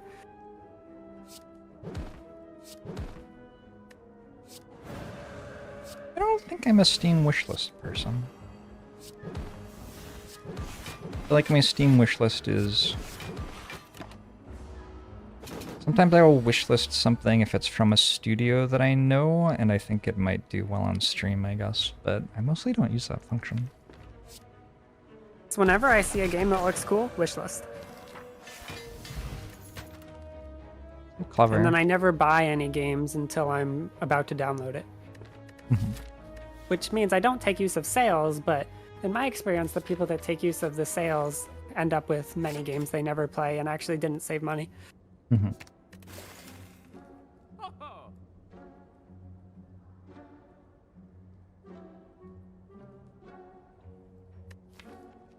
Pentagraph? I don't know.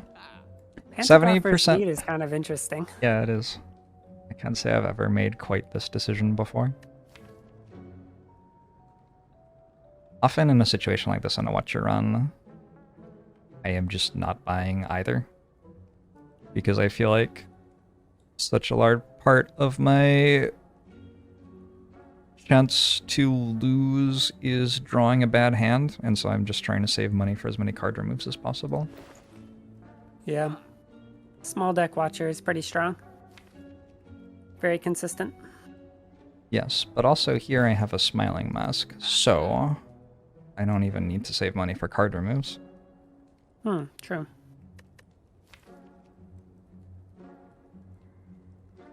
This deck looks like it's doing good things. Sorry, you're watching on Discord, huh?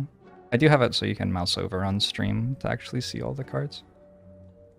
It is a very, very strong Watcher deck, which struggles a little bit to block. We're at low Ascension, so I think it matters a lot less. I have one talk to the hand. I'm certainly not, like, married to the idea that I have to spam a billion cards. There's, like, a couple of Mental Fortresses and the deck can just play kind of fair and win. But I don't have those yet. I don't think I'm meant to take Perseverance. I've been trying to make Meditate Enlightenment work on Watcher a lot more recently. And so I've been taking some Protects and Perseverances at low Ascension to see how they feel. Because the puzzle for me, the thing that is interesting to me about Watcher is she doesn't have the best turn 1 of all the characters. I think her turn 1 might be the worst. I don't know.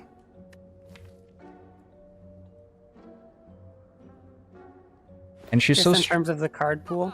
Yeah. She's so strong that it doesn't usually matter. But so many of Watcher's strong cards are not good on turn 1. Unless she's strong enough that they are. Yes, Vault is good, Scrawl is good. Right. And then the other stuff is like piecemeal. It has to combine with something else to be good. Like Rushdown, you can get to a point where Rushdown's good on turn 1, but it isn't by default a good card on turn 1. Yep. And so a lot of Watcher's strength is that she is so strong that you can build your deck into a point where Rushdown does become good enough that your turn 1 is fine. But I feel like a lot of my Watcher runs which I lose are runs where I don't quite manage to pull that all together, and then if I move away from that local maxima, I am rapidly finding that all of my deaths start being like bleeding out on turn 1 and Act 2 instead of dying in Act 1 and Act 4. It's an interesting puzzle. I don't know. Watch is not exactly my strong point. I don't think I've played really much at all since I hit Ascension 20 with it. It is also not my strong point. I have not really taken the character seriously ever. I think I just see everyone else, you know, farming the game, and I'm like, okay, that's nice. But I never really took the time to learn how to do that myself. Just feel like it's less rewarding if everyone else is so good at it.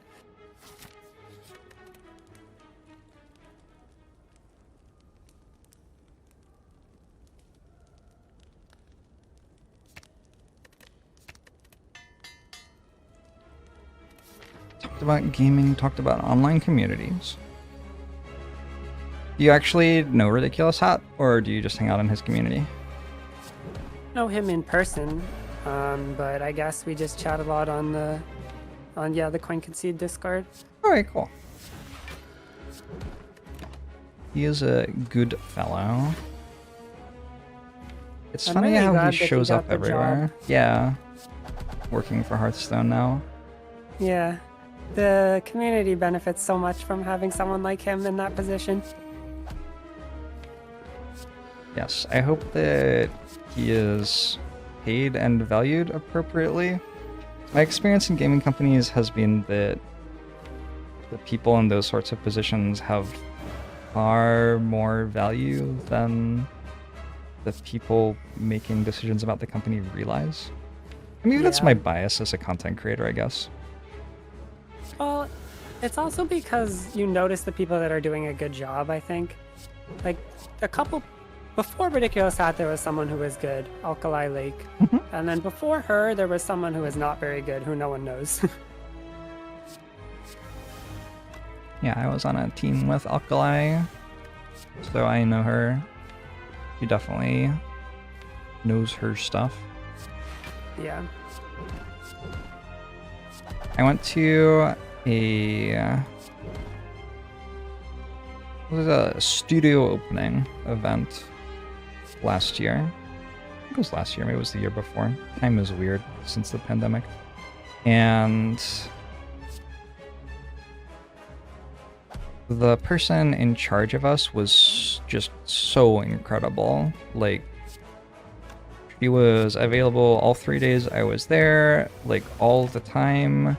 She was making sure we were fed and looked after, and like paying for drinks for us out of her own pocket and stuff like that. And then I was like, oh wow, this is awesome. I feel extremely well cared for and valued and appreciated, and would love to like come back here and do another event sometime. And then she got laid off. Oh my god. Just absolutely blew my mind. Yeah, the people in charge don't know. I guess this is capitalism in a nutshell. Yeah.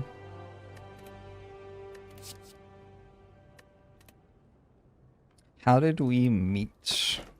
Well, we've both been Slay the Spire content creators for a very long time. When did you start playing Slay the Spire? How did you come to Spire? That's a good question. I think I have a friend recommended it to me. Just the person I knew in real life. Mm-hmm.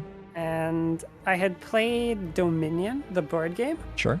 And I was like, this is like Dominion, but 10 times better. And then I just fell in love with the game. And of course, I started out terrible, as everyone, well, not everyone, but most players that are new to the game. And I think I gave up around Ascension 8, I think. And then probably like 2 years later, I decided to give it another try. And I started having more success. I think one moment I remember very clearly is that I had looked online about Slay the Spire, and I saw your video about Metallicize versus Feel No Pain. And I just remember, like, Metallicize was my card. I knew what it did, and it did it. And Feel No Pain was this, like, major question mark. Like, what on earth is this? How do I use this? I don't understand why this is a card. And then I tried picking it, and I suddenly just realized that, like, cards exhaust all the time, like your video explains. And then I just fell in love with the Ironclad exhausting everything, with everything about exhaust. I love thinking about what cards to exhaust and abusing the OP cards like Corruption and Fiendfire, and also having to think about what do I do after I exhaust the cards. And I love watching Dead Branch go burr and stuff. And then I just decided, and then I wanted to stream, and I said, what should I stream? I could stream Hearthstone, but if I lose on my stream, I'm going to feel really upset. And I don't like having the rank pressure there. So I can stream Slay the Spire, which is a game I really would love to get better at. And that is kind of how I started meeting the Twitch people. Cool. You know how long ago that was? It is so hard to... I never know how long things have been. Spire probably 4 years ago. But I didn't have a lot of viewers for the first year. Just like a couple of my friends mostly. Was it fun still? And then I gave it a more consistent shot. I don't remember when, and then I started growing. Did you enjoy streaming just to your friends? I mean, I guess you kept going. Yeah, I mean, it gave me a sense of regularity. I think I needed some structure in my life because I just stay up playing video games all the time. And so just having that thing I would do every day was sort of important for me at the time. And you get to still stay up playing video games. That's the best part about streaming. Except now it's like for work. No, I'm working. It's fine. It's good. It's good, actually. Yeah, I mean, I don't really consider it work. I do feel like I'm not exactly sure how I would enjoy streaming if I did consider it work. I'm interested in it. Like, I think it might be fun, but I don't know if I'm thinking about... I'm not sure if I can predict exactly how I will feel about doing something for work that I normally do for fun. Sure. What is your... So you said you're in a math program right now? Yeah. So I imagine that is basically work at the moment. Yeah, so I have to do research. I'm gonna graduate this May, hopefully. And then... Well, yeah, my current research is like I get to code math problems, look for patterns, which is honestly pretty chill. Sounds a lot like Bomba, the famous Minesweeper puzzle game. Yeah, I mean, there's a lot of similarities between my research interests and my... I think math is actually kind of amazing in that people are just paid to think about whatever the heck they want. Like, a lot of math that is done currently has no practical use. It has no foreseeable practical use. And yet no one cares. Like, you can just think about it, publish paper about some random thing, and that's completely fine. And I love the freedom, but I'm also a little nervous. Like, what if people actually find out what we do all day? Uh-huh. Is that what people mean when they say that it has purposes for cryptography? Like, it has no purpose? Is that what that means? Like, the math that was used for cryptography was developed, 50 years ago. And I think math does have a precedent of, like, things that were done 50 years ago turn out to be, like, extremely useful in ways no one could have predicted. Right, yeah. And so there's just this historical precedent of this happening over and over again. And that's what we are.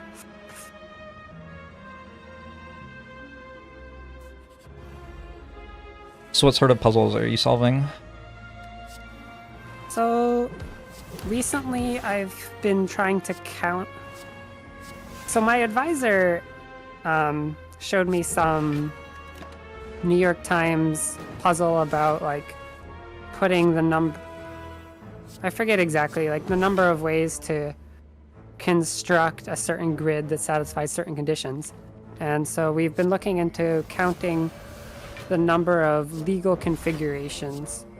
And the computer, of course, can generate a bunch of data for us and brute force search and figure out how to do it. But then what we can do is come in and look at the computer output and sort of look for patterns there and then try to prove that those patterns are actually happening, which is a lot of fun. I feel like mathematicians in the past, they were always on the same playing field. You just have to use your brain.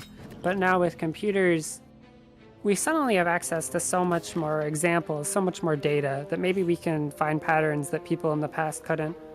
So we don't necessarily need to be, Einstein or something in order to make progress. Statistics had kind of a similar thing when I was studying it, where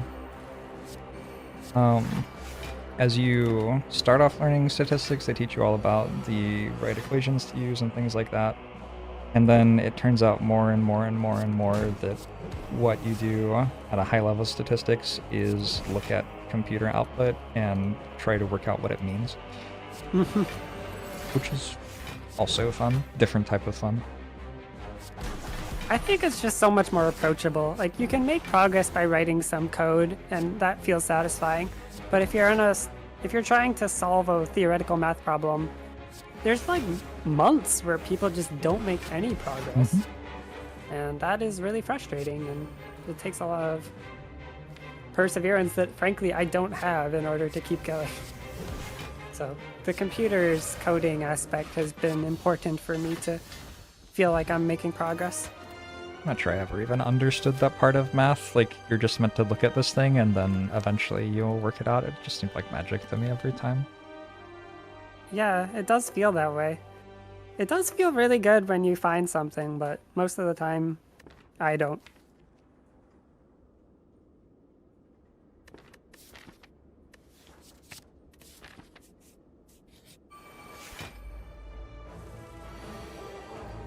When you're taking discrete math 2, you looked in the textbook, and one of the later chapters was titled Counting. This will be an easy class. You thought you were wrong. Yeah? Yeah. My math experience was kind of unfortunate. My math teacher in high school so I did second quarter of college calculus in my senior year of high school, and my math teacher for it had some family shit going on and was not supported enough by the district, and so she gave over responsibility for teaching the class to one of the students, and he was great, and he did as well as he could have, but he was not a teacher. Right. And so I just kind of didn't learn very much that class, and then I went into college and took the third quarter of college calculus, which I was supposedly prepared for, and holy crap, I was not prepared for it. So that was the end of my math career, basically. But I feel like you do need to know some statistics for a lot of the stuff you were talking about in your videos, at least. Yeah. I don't really consider statistics math. I don't know. I understand why someone would.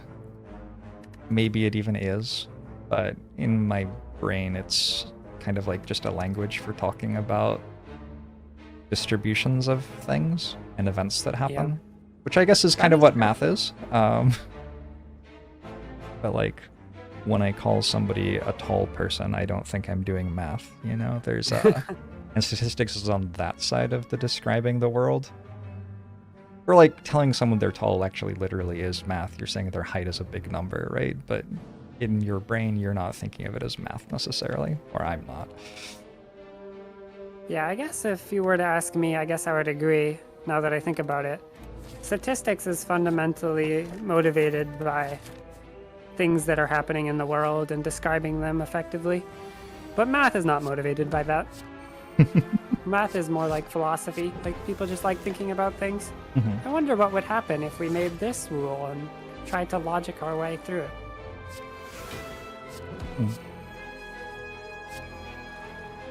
I always struggled with economics for that sort of thing. I always felt like economists were... There were a good number of economists in my statistics courses, and I always felt like they were approaching statistics in that way. Like, what if the world worked this way? What would statistics say about it? And I was just like, but if you look at the statistics, the world doesn't work that way. That's what the statistics are for. They're for telling you that that isn't how it works. Anyway, yeah. Yeah, that's probably why I never... I mean, that's kind of why I don't just do a lot of science. Is just... There's no... For me, there's not a lot of, what's the word? Confidence that these things that were scientifically are happening, that there are reasons. So we, okay, what I mean to say is, like, in physics, we have theories for predicting the world, and they work very, very well. But underlying, we have no idea whether our theories represent any fundamental laws of nature. All they do is they just predict the world, and I feel like somehow this kind of bothers me, and that's why I like games and math more. Because at least I know, like, there's no weird assumptions going on. Games are very good at telling you the entire rule set. This is a purity. I think I'm taking Although purity. I guess heuristics in games are kind of like science. A little bit. But at least you... and sometimes you can literally look at the way the game is coded and confirm that the heuristics are about something that works the way you think it does. And even if your heuristic isn't right, even if it's like, I should always take 2 damage cards in Act 1, and it turns out actually, like, sometimes you only need 1 and sometimes you need 3 and stuff, like, your heuristic wasn't quite right. At least you are describing... At least you know that when you play the damage card on the enemy, it takes damage, you know? Yeah, whereas with true. physics, sometimes it's like, well, it turns out actually light isn't a wave, but it is a wave. But sometimes it isn't a... Anyway. Yes. Oppenheimer Yeah, was it my does movie of feel the year, like- though. Another thing you can do with game heuristics in games is you can also use statistics to measure like what the heuristic actually does in a mathematical sense. Although it's very difficult. Yeah.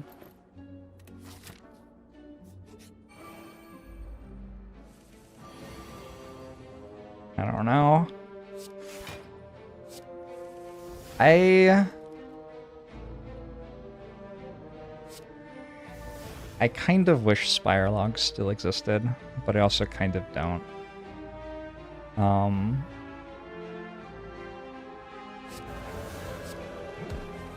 But Spire logs was like an attempt to do that with statistics, which I think was really interesting, but also demonstrated the shortfallings of trying to do that with statistics, I guess. Hey, Emma. Yeah.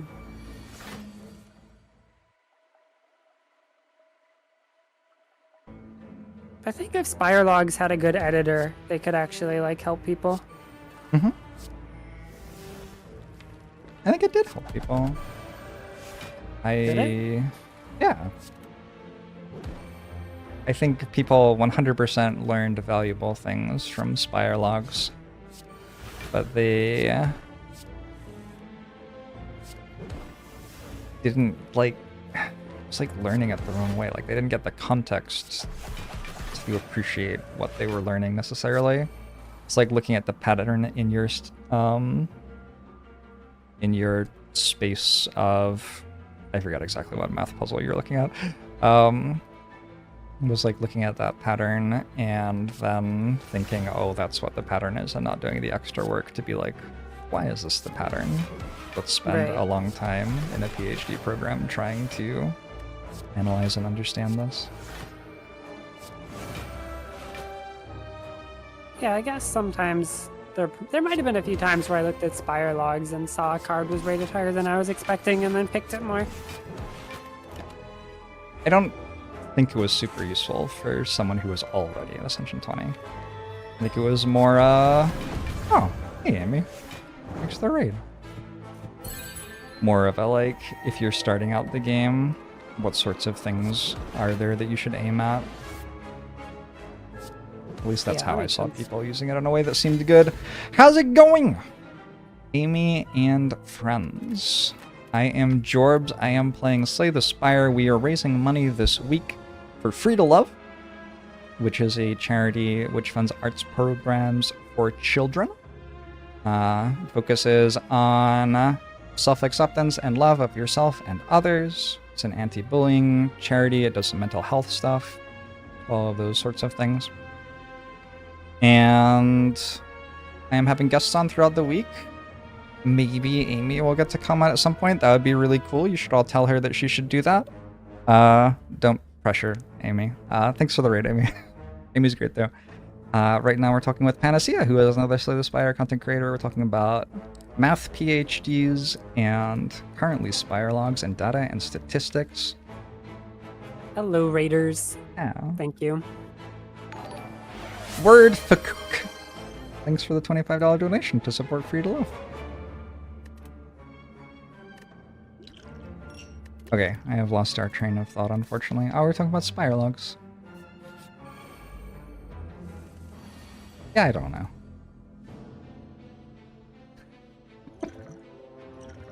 I did try to make a guide for Ironclad, which was my attempt at compiling my numerical intuitions, or my non-numerical intuitions into some kind of thoughts on strategy. The game is so... That was pretty a fun experience to try to make a guide. Did you reach a point where you felt like it was, like, complete? Like you could show it to someone and they'd get the right idea? Yeah. I mean... That's really impressive. I think that the guide currently... I mean, the guide does not reflect my current evaluations on the game super well, but I think it stands on its own pretty well, actually. And I think a lot of people were able to think about the game in a new way after after reading it. Sure. Yes, I have more and more described things in Slay the Spire by first stating like my assumptions and saying but my assumptions might change.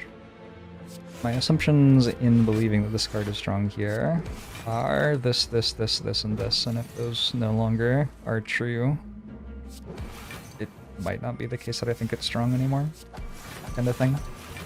Yeah, I think the guide describes a lot of my thought process when I played the game 2 years ago.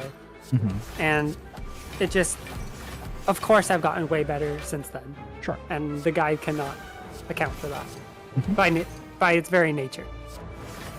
Yes.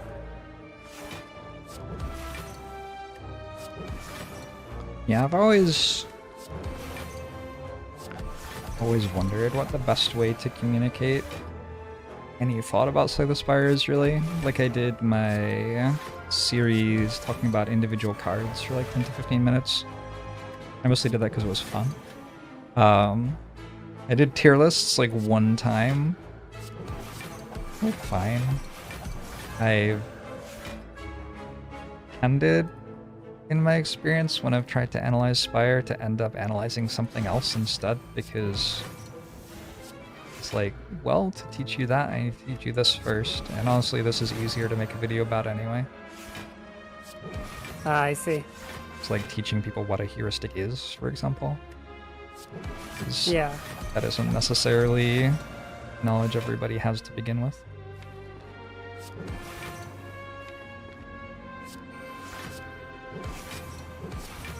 Interesting puzzle.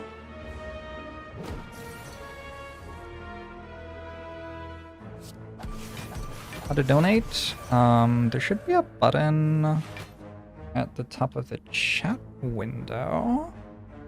Or there's a button below the stream window. I guess there isn't a button on the top of the chat window. There's a button below the stream window. There's also a link somewhere. Where did it go? Let me get the link for you real quick.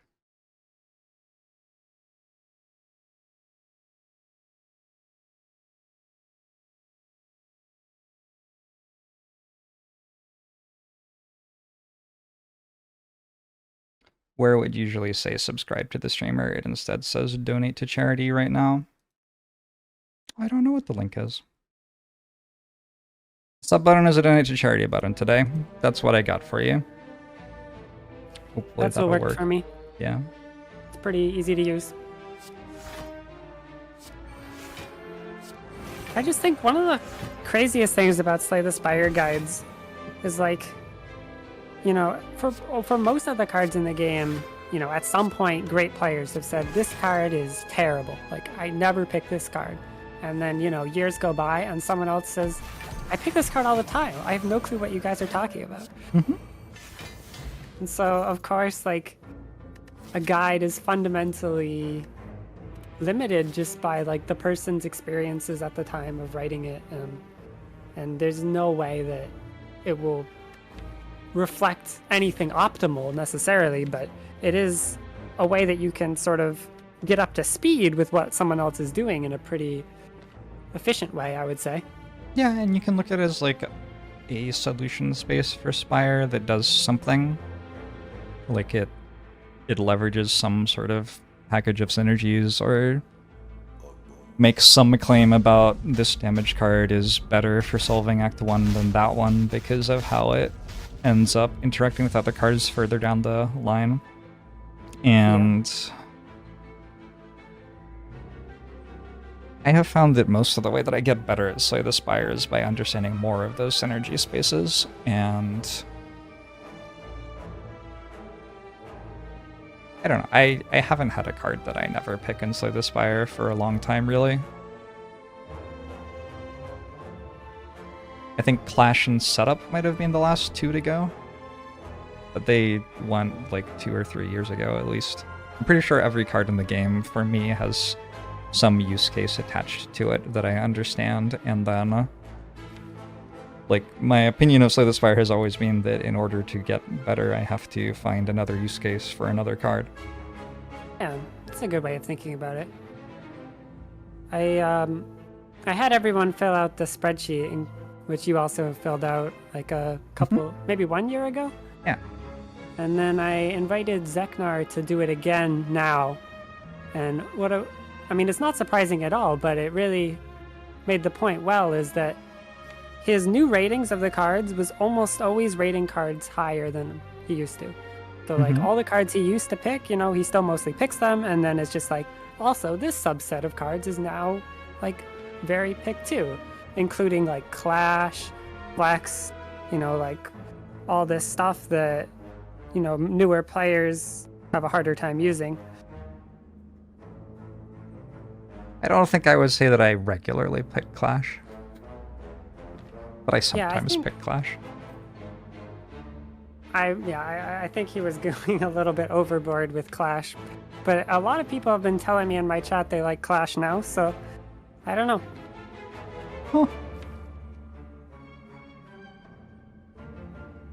Huh. How do you pick Clash? So you also pick Warcry. Sure. And you also, okay, if it's Guardian, that's another reason. What else? People told me a lot of things. I think it's like, sometimes you're worried about dying in Act 1, and so it does help with that. That is how I pick Because it's not Clash. a strike. Right. It's not a strike, yeah. And one recent run I had, which was like one of the most strong Act 1s I've ever seen, was like a Desperation Sever Soul pick and to upgrade it into like 2 clashes on the next 2 floors into second wind. And it was always playable. And I just absolutely destroyed Act 1 and got myself in a good position for the rest of the game. That sounds like about how I play Clash too. I don't know if I would rate it very high though.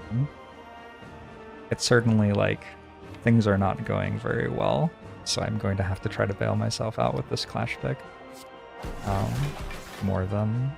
How would you say it compares to like Twin Strike? I would much prefer to have a Twin Strike. That's fair.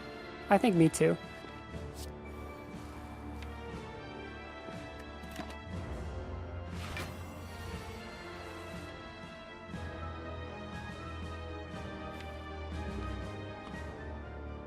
I don't want to try to play the Swatcher deck against Time Eater. And yet, here I am. Oh, no.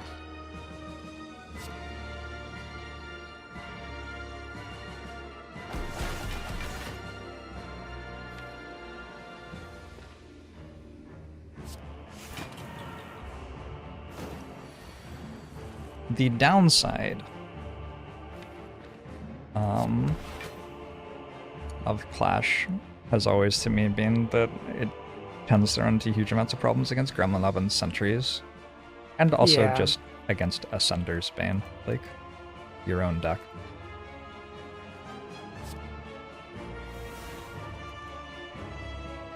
For sure. I mean, it's hard to say whether it makes your deck better or worse against those fights, but it definitely, if you're adding a garbage attack and it's not helping you in Gremlin Knob, like, you have some serious questions.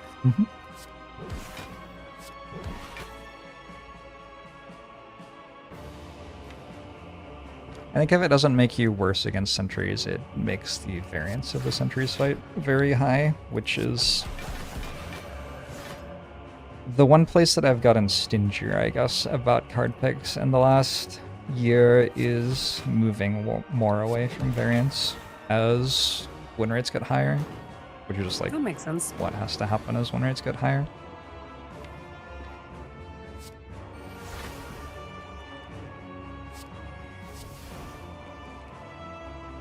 That's kind of how I feel about boss swapping. I just don't like boss swap. I just don't boss swap because I find it kind of boring.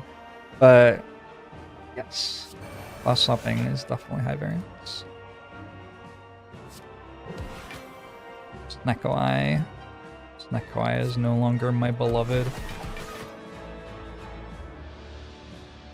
Actually, me too. I used to think Snecko Eye was the best boss relic for a while, and I've finally been converted to Pyramid as the more frequently the pick.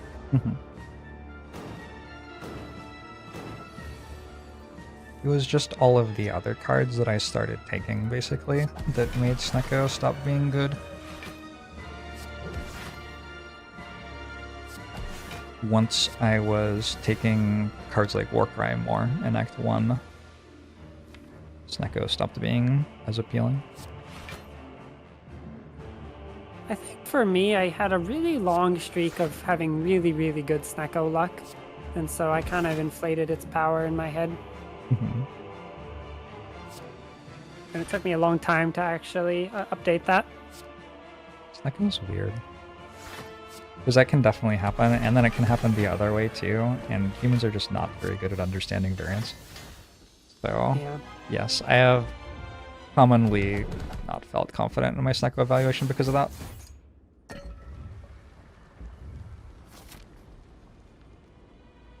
For a while, I thought Ironclad Snecko at the end of Act 1 was just a free win. And then it was for like many runs. And then it wasn't, and I was like, wait. Hold up. That's funny. I think for a long time Snecko legitimately was the best boss relic. Well, there was a time period when Runic Pyramid reduced your cards drawn by 1 per turn, where I don't think any player at all actually worked out how good Runic Pyramid was, because none of us would even pick it. Like, sitting here now, I think about it, and it's like, that actually might still be okay. But I certainly pretty much never picked it at the time, so I never actually have experienced playing with it like that. Like at the start of Act 2, it's not that huge of a downside because your hand can kind of get clogged in like 1 turn or 2. Makes turn 1 very bad. Right. And it's like very... avocado. Yeah. It's very noticeable that turn 1 is very bad. Because, yeah, you walk into Act 2 and you get attacked for 21 on the first turn of it, and you only have 4 cards. The major downside of Pyramid, I guess, is that it doesn't do anything turn 1. It's just, I feel like the way the game works is that most enemies are relatively chill on turn 1. And then Avocado is sitting there with Avocado Rat. Yep. 27. Exactly. Even Slavers. Well, definitely Slavers.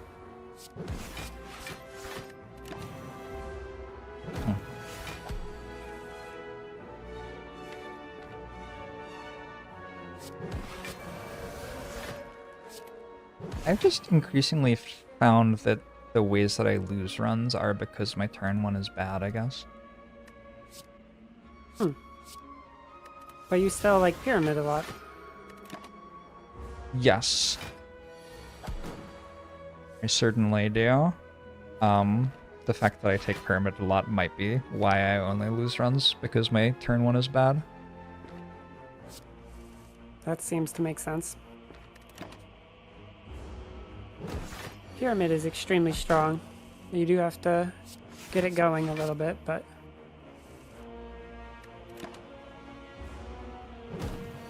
We are up to Ascension 6 on the file, which you can see up here. Alright, does anybody in chat have questions for Panacea? I have another guest on in 35 minutes, and I'd need like a 20-minute break to... Yeah, I'll hop off after this run. You know, but I would love for you to answer any questions people have about math PhDs or puzzle games or Slay the Spires or Hearthstone. I love Talos Principle, or if I've played Talos Principle 2. I just want to say I love Talos Principle 2. It's a puzzle game that came out a couple months ago, I think, and I left that game not only feeling like the puzzles were excellent, they're not too hard, they're really accessible, but also like a hope for humanity Like, yeah, I really liked that one. Okay. Is your name from the Slay the Spire card or the worm character? Actually, both. So I will admit that in one of the... Okay, Panacea in Worm gets really, really sad. And I stopped reading because I was sad. And I didn't read all of the bad parts about Panacea as much. And so someone told me about that after. But the part that was sad before it got bad was like really emotional for me. I heard there are a handful of unsolved challenges in math where you get like a huge medal when you solve it. Yeah, there's the Millennium Problems. There's the Math Fields Medal, which is awarded, I think, every year to like big mathematical progress. And there's some Millennial Problems which are likely to give you that award. Is there an argument that 4-drop Pyramid is unfun game design because it gives you fewer options of things to do? I could hear that argument. It was very unfun. It was definitely not enjoyable to have 4 cards on turn 1. That's a good answer. Have you tried out the game Inscription? I was kind of turned off by the horror elements. It's not really my vibe. Good luck with your PhD. Thank you, maybe. I think there are still a few open win a check signed by Paul Erdos problems out there. Yeah. I think that's true. I forget exactly the details. Erdos was an amazing mathematician that published with so many different people that there's now a math concept called the Erdos number, where your Erdos number is like 1 if you published a paper with Erdos. It's 2 if you published with someone who published with someone who published with Erdos. And so people try to decrease their number as mathematicians, which I think is funny. Do you have one? Yeah, let's see. So I published with my advisor, and his Erdos number was 2. So he published with someone who published with Erdos, so that makes mine 3. Sweet. Yeah. There's also the Bacon number for like how far removed you are in acting from Kevin Bacon, right? Is it the Bacon number? I haven't heard of that. Somebody else would know. And then you have like people who have very low numbers for both. Like Natalie Portman, I believe, has an extremely low number for both. That's so funny. I love it. Yes, the Erdos Bacon number is the combination of the two. Beautiful. Erdos Bacon number lowest. Daniel Kleitman, whose number is 1. Oh, and his Bacon number is 2. I don't know who that is. Maybe I should. Don't either. Sounds like a big deal.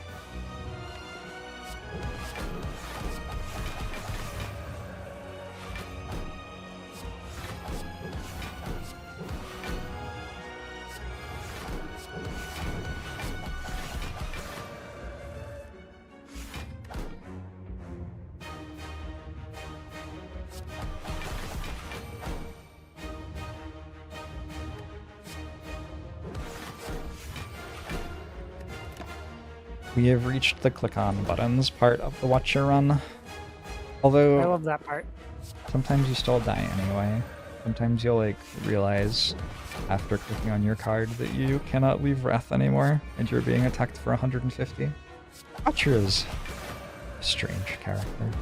I mean, probably if we just don't enter Wrath and we only have 1 beat of death, things are probably going to be fine. I don't know if I could have won this fight without entering Wrath. I feel like probably not. I've been surprised in playing through the lower difficulties at how capable they are of killing me. Like Act 1 bosses are still capable of killing you fairly frequently. I agree with you there. Gremlin Knob will sometimes like you have to respect Gremlin Knob still. I haven't died to Gremlin Mob, but I have definitely been in situations where like, wow, I'm glad I took that damage card. Do you think that more often Gremlin Knob is a problem with the easier attack pattern or like the 18 plus attack pattern? I think it will kill you with the 18 plus attack pattern, but it deals more damage to you on average with the lower one, perhaps. Yeah, that sounds about right. Yeah.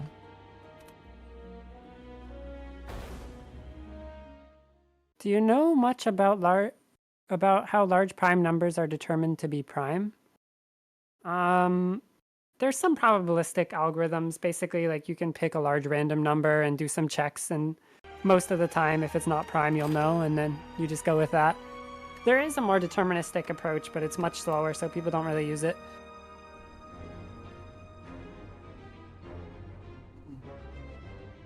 Why is e to the pi I -1? Okay.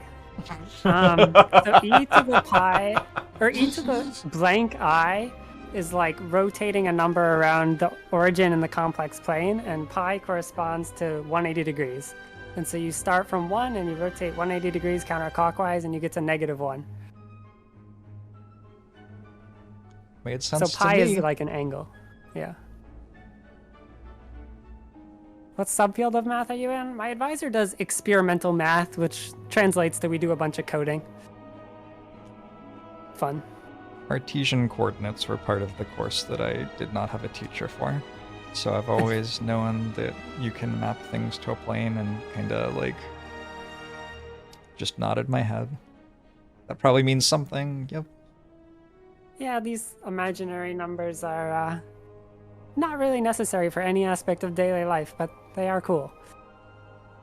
I did once look up 7 different ways to prove the central limit theorem, and I think that was the most I've ever gotten into math. Was it the central limit theorem? That sounds interesting. Might have been the central limit theorem. It was something to do with the normal distribution. Hey Peter, no, I didn't cook anything for Christmas. My girlfriend cooked me something, which was nice. What'd you get? Some noodles and hot pot. That sounds nice. We do a roast lunch for Christmas in my family. It's a Commonwealth thing, I think. So we had roast vegetables and we just had sausages for meat. I guess we didn't really do a roast lunch. We had roast vegetables. We didn't roast any meat, though. Yeah, I don't actually eat that much meat these days. I found that I just stopped craving it, and then, like, you know, the environment is better off, and I don't mind. I did a year drinking nothing other than water, and it was good for my health and an interesting experiment. And the next time I do something like that, it will be to quit meat for a year. But I haven't quite had the energy for it. I feel like a lot of people, you know, have to spend some energy to make sure that they're not having any meat, but I never do that. I'm just like, if there's a choice, I just won't buy it, but I'm not gonna like take efforts if there's meat in front of me to avoid eating it. Oh, sure, yeah. There's an easier way to do it. Right. This was really good. I really appreciate the charity stream. I think this choice of charity is a good one because, you know, kids are at a point in their life where if their life gets better, then that affects many, many years of their life, and they can also go out and influence other people's lives. And so I think this is an excellent charity choice. I encourage all the viewers to donate if you can spare a few dollars. Yeah. I also think it's a part of your life where you are very flexible to change. We can become stubborn as adults, but as a kid, you were still forming core memories and experiences and stuff like that. Yeah. You don't know agree. if Panacea loves cat girls or not. Mayashi always asks every guest if they love cat girls. I'm gonna You don't go have with to. yes. Yes? Alright. I think we're 2-2 now. Wait, that means you didn't ask every guest, Mayashi. You missed one. Oh well. Alright, I'm gonna stretch my legs and grab a bite to eat. And then come back. I'm sorry we didn't get to play an Ironclad run. That would have been more fun. I would have had more to say about it at least. I don't Another keep my time. opinions on the other characters Yeah. to myself mostly. Yeah. Another time. All right. Thanks for coming on. This was fun. Yeah. Thank you. See you next time. Yeah.